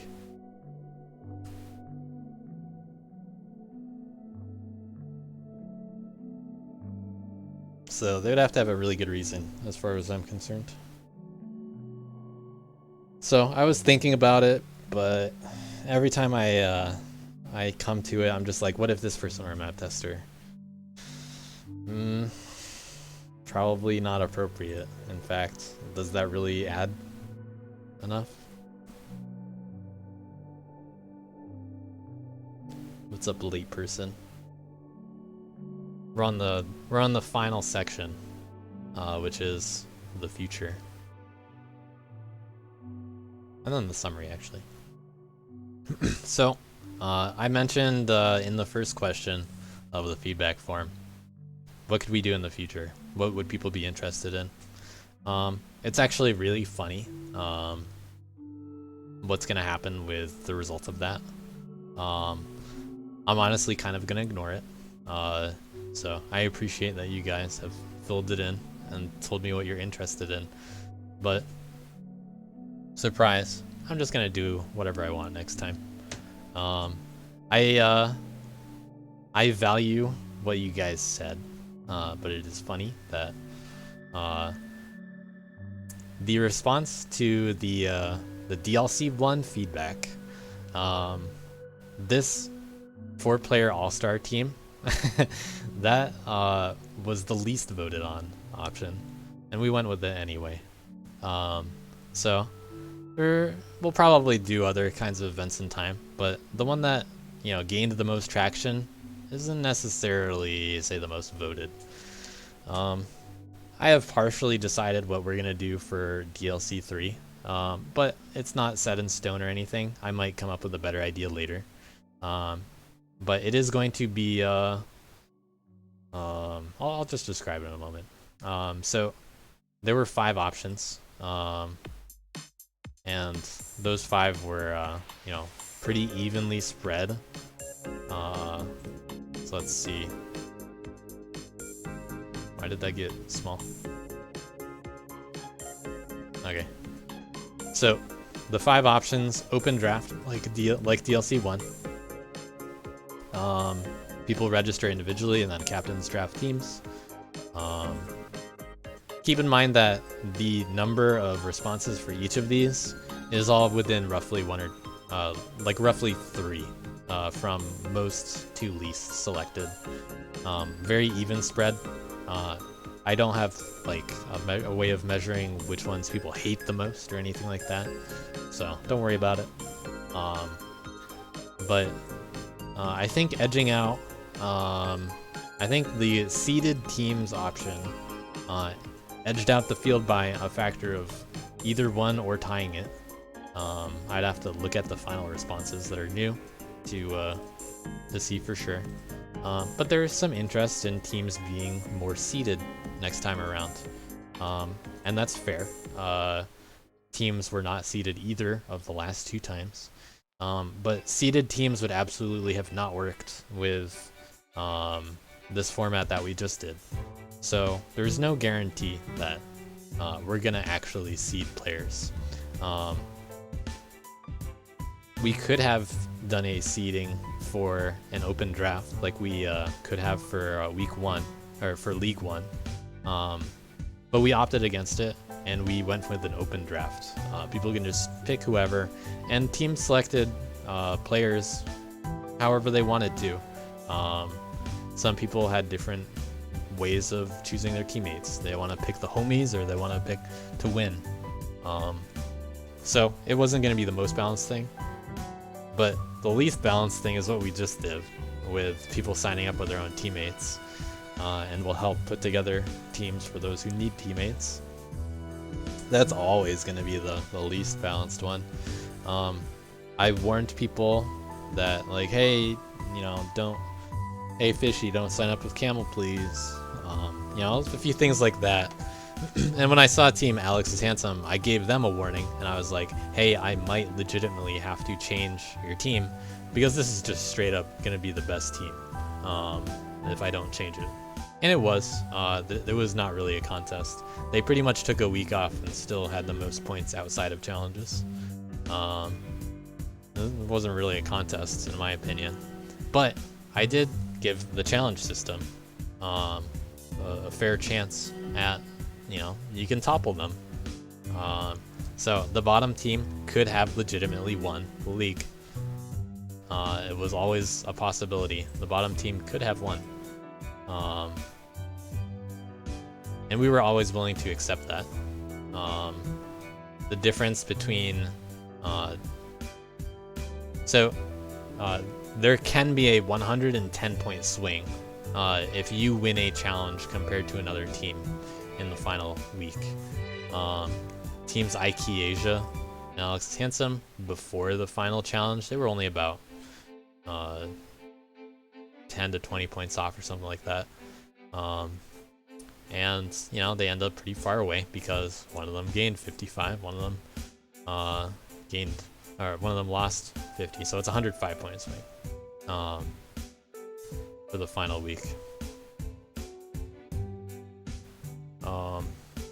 But we could have seen teams technically have accepted multiple challenges. CMP enjoyers could have won if they won this challenge. If they won both of the challenges, that would have been a difference of 210 points, and that's enough to win the entire league if CMP enjoyers won both of their challenges. But they spread themselves a little too thin, and it was just a little too much to handle. Team 9, they didn't get as many points. They're kind of in the middle, but much behind the bottom, or much behind the top. They still ended up 4th.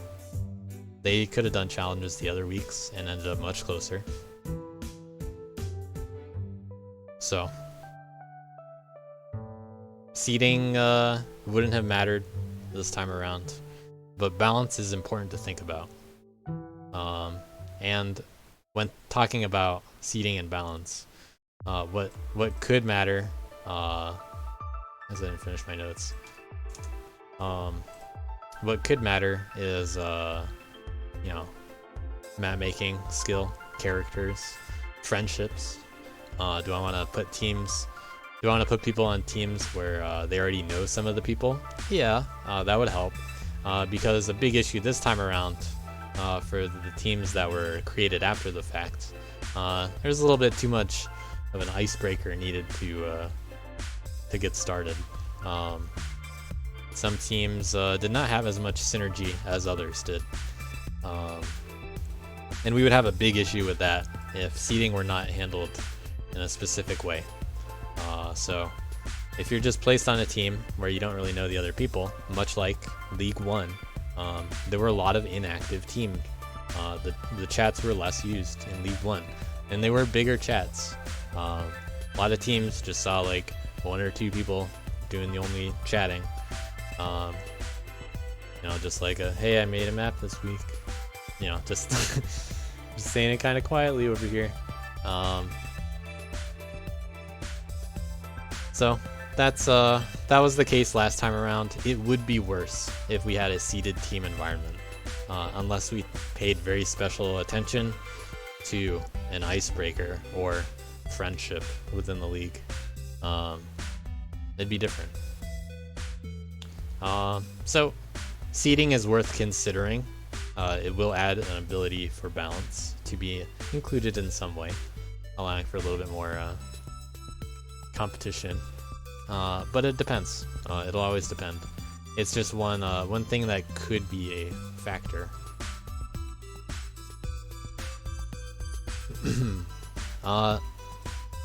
Now, here's option 4.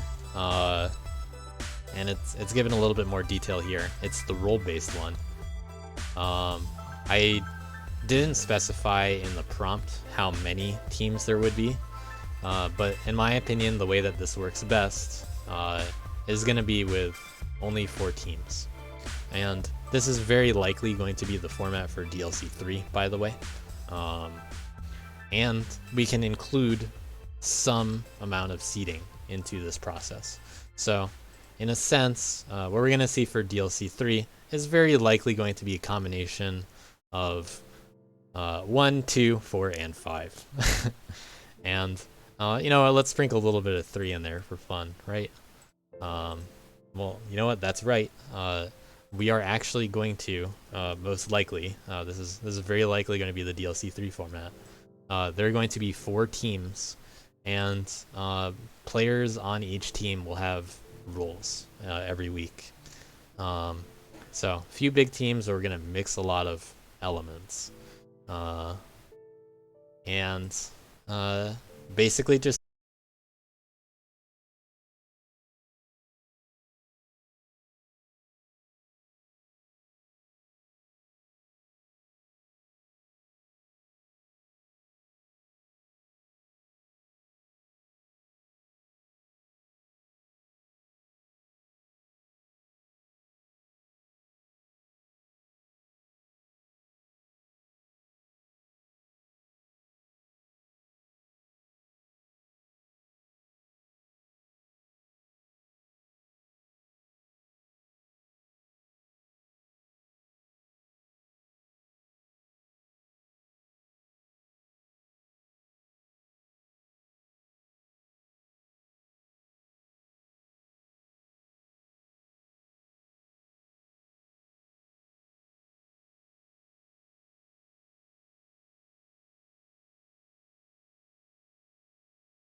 Alright, well, look at what happened to Arb this time around. Arb was competing with Fishy and Camel every week. But Duck wasn't. So how's Arb gonna feel? Is he gonna be very depressed that he's not gonna get as many points because he's only ever competing with Fishy? I don't know. You know, if Arb were more of a depressed kind of guy, then feasibly, would there even be a reason for him to participate? Maybe not. You know, if he's just gonna be placed with Fishy every time, what's the point? Some people do feel that way. Some people will legitimately feel along those lines in that kind of format. If you're at the bottom of the middle tier, it sucks for you. You're too good for the tier below you. You would just legitimately get world record on every map if you were on the other tier, but that wouldn't be fun for them. So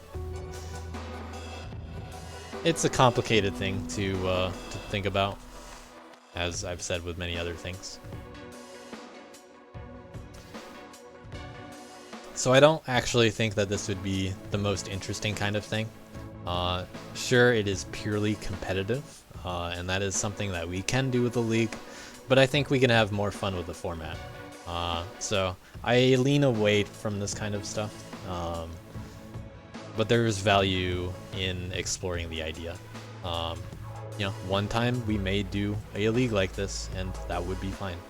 I do think it would be fun, potentially, if we handle it the right way. What else could we do? Well, find some other questions and ideas to think about. How can we address inactivity and balance? Well, imagine the rules worked like this. Top players are allowed to compete on more leaderboards. So let's say, let's imagine DLC 1 again. There are 6 maps. There are 12 leaderboards. That's SS and 80%. DLC 2 had 4 SS's out of the 12 leaderboards are the only ones that count. An inactive player could just be like, hey, well, I only want to be this inactive player on this team. I'm willing to grind 1 map, maybe 2.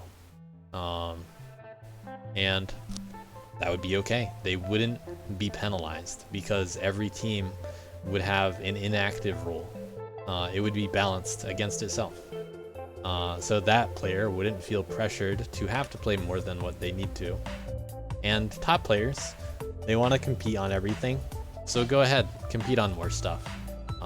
We might like lower the impact kind of arbitrarily, so that, you know, this inactive role still has, you know, per level, this inactive player may have more value than the top player. But these top players are still going to be worth a lot because you got to have somebody competing at the top level on your team. So if there are 4 teams and you have like 1 or 2 assigned, probably 2 assigned top player roles on your team, who are you going to be your top players of the week? Like, are you going to have Fishy and Arb on the same team? And they're your 2 big grinders that they can play stuff. Maybe Arb needs to take a week off and he's going to take a middle kind of role. Only play like half of the levels one of the weeks. And that's the week that, I don't know, Nighthawk steps up. That'd be a cool scenario. I do think that I will use something very similar to this next time. So that's one way to address it. I could address it a different way. I think I'll do something like this. What if we made maps for specific characters? I put that in the prompt for one of the questions. That was divisive. Some people are okay with it. Some people are like, nah, let's not do that. Well, the thing is, I don't actually have to. I can do it. Okay, so what I mean is, I could do it, but I don't have to require people to play it. So imagine a scenario where we have this 4-team format, and there are 4 maps per week. Each map has an assigned character leaderboard. So there might be something associated with the map with a character, and they might be randomly assigned so that you don't know when making the map which character is going to be the one with the special competition on it. It could work a different way. It doesn't have to work that way, but there are ideas that could work associated with it. Some players are going to be more receptive to that kind of thing than others, and I can allow it to be worked into the format and not be required for the people that don't want to do it. Just like with this adjustment, I don't have to require the inactive players to play more than 2 levels if they don't want to, and they can still feel like they matter.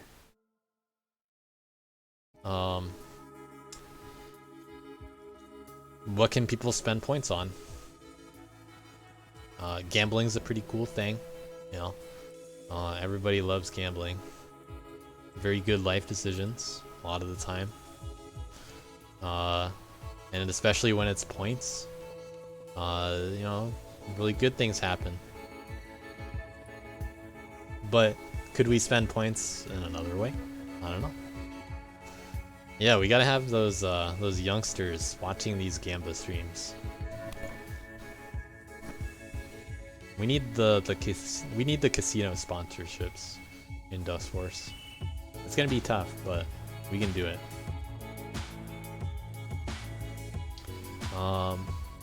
Can there be other kinds of decisions out there?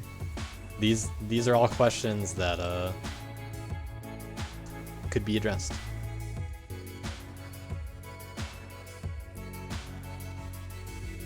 So I'll just say the rest of them. What kinds of decisions, what kinds of interesting decisions can teams make? What risks are people willing to take?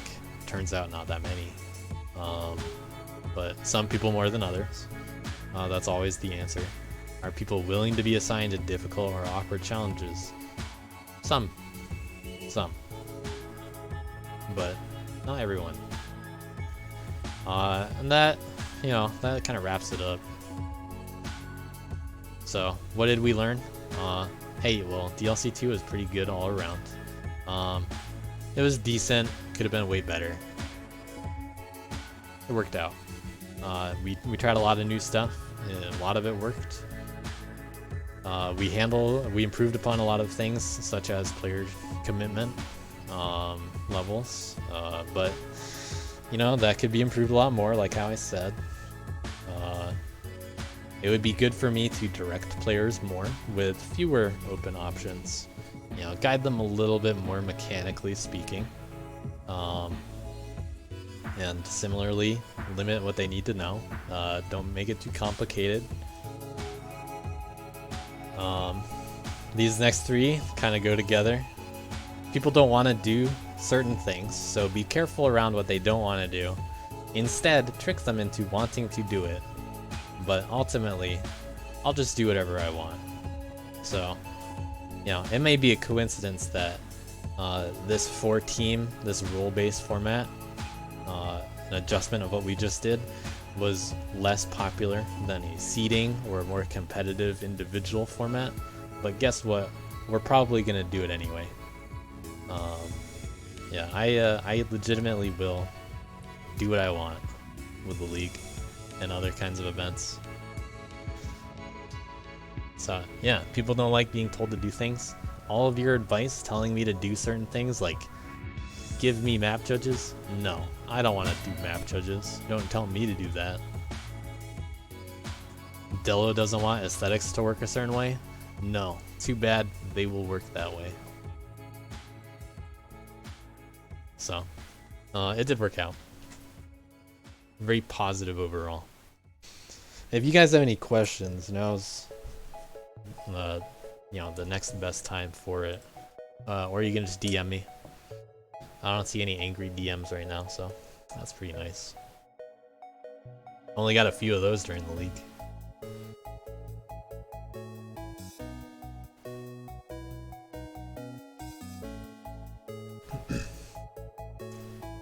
You're welcome for all the thanks that all of you guys are about to say. Thanks to JDude for saying it first in chat.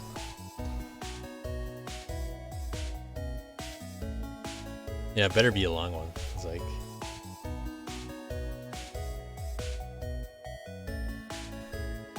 but yeah, it's fun to do this stuff. I will do it again. Unless you guys cheat next time, and then I'll never do it again. You guys don't know how much was hanging on people not cheating.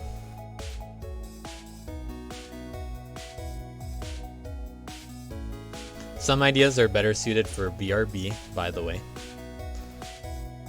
Yeah. I was able to trust people enough after the fact. I can check some stuff, but there are ways to cheat. Surprise. If anybody wants any of the scripts that we used, you can ask me.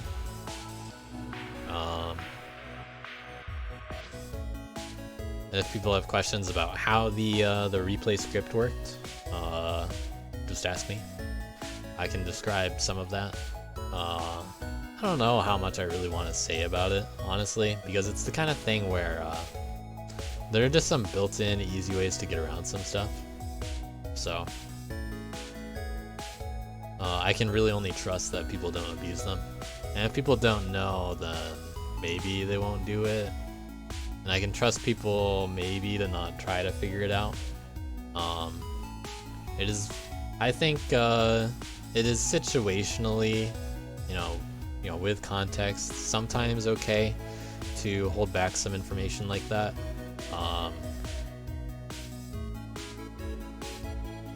Not always, but it will potentially mitigate some cheating related things if you don't tell people how they can cheat, thereby not making it as accessible. And then you just have to have a good faith approach to do not figure out how to cheat. If you try to figure it out, I will punish you, blah blah. Like please don't try to game the system. I don't want people to do that kind of stuff.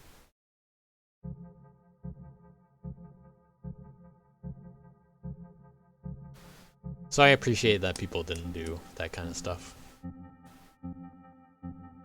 What's next in the future, you may ask? Well, if I look at handy dandy calendar over here, I don't know. Well, it's February 12th, in, current time zone. Maybe in 4 weeks, we have Map Jam. CMJ 3, March 12th. Maybe. I don't know. There is something that I wanted to start before the league happened that ended up almost working its way into the challenge system, and that's exhibitions. I really want to do some special exhibitions, like races, bingo, randomizer. Those kinds of things can be on this channel. So I will once again get in touch with people like Fishy and Camel who have expressed interest in that kind of thing. We will probably do some races on some Saturdays, some special exhibitions.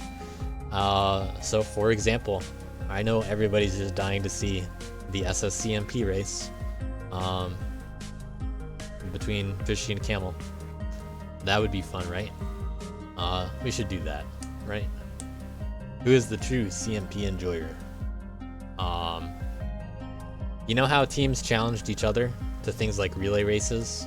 And by teams, I mean the only 2 teams that did that. I want to do more of that. We should definitely use these exhibitions as a way to showcase various kinds of races. They don't have to be top players. If iBums and JDude want to call each other out on some kind of category, if you guys want to race the die plugin, that'd be pretty funny. you know, just beat all levels with the die plugin.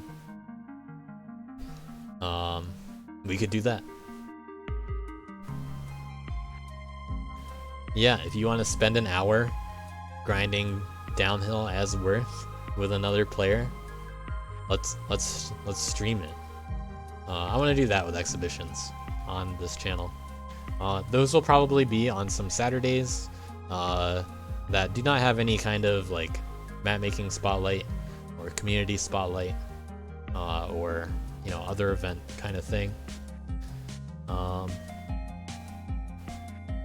I do expect the map making spotlight to come back now that the league is over. That will probably also be on Saturdays.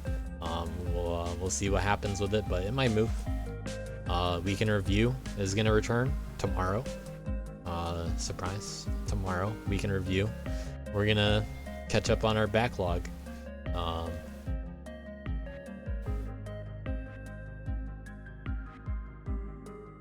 What else? So I mentioned the map making spotlight, the community spotlight. Basically, the spotlight is gonna include some stuff like some of the topics that were discussed in the anniversary episode. The anniversary big show. Some of the segments in that could legitimately just be spotlight episodes, like what are the strongest world records? Who are the strongest players of all time? Just to expect like some little special podcast kind of stuff every now and then. That's what that is.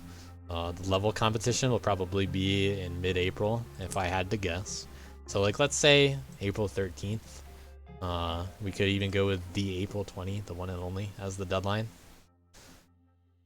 I was thinking like the middle of the week, because that way I can give a little bit of buffer time between when people want to watch like Friday through Sunday on the or if you want to watch all the judges do stuff. So I expect the deadline to probably be around there, if I had to guess. I'll announce that in the near future. I just gotta talk with a couple people. But yeah, a level competition, the next map competition for one level, no monetary prize, mid-April. And then DLC 3, we're probably gonna do it in July, so every 6 months. When exactly? I don't know. We'll see. But we'll probably start around July. When's the next CMR? When's the next BRB? Probably before the next DLC. We'll just spread them out evenly, right?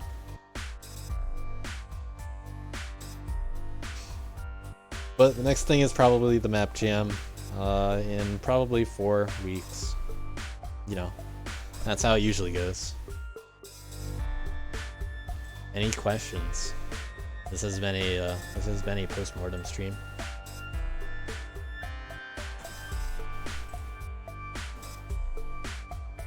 I've been in Discord this entire time. If you guys want to join me and talk about any of this stuff, you can.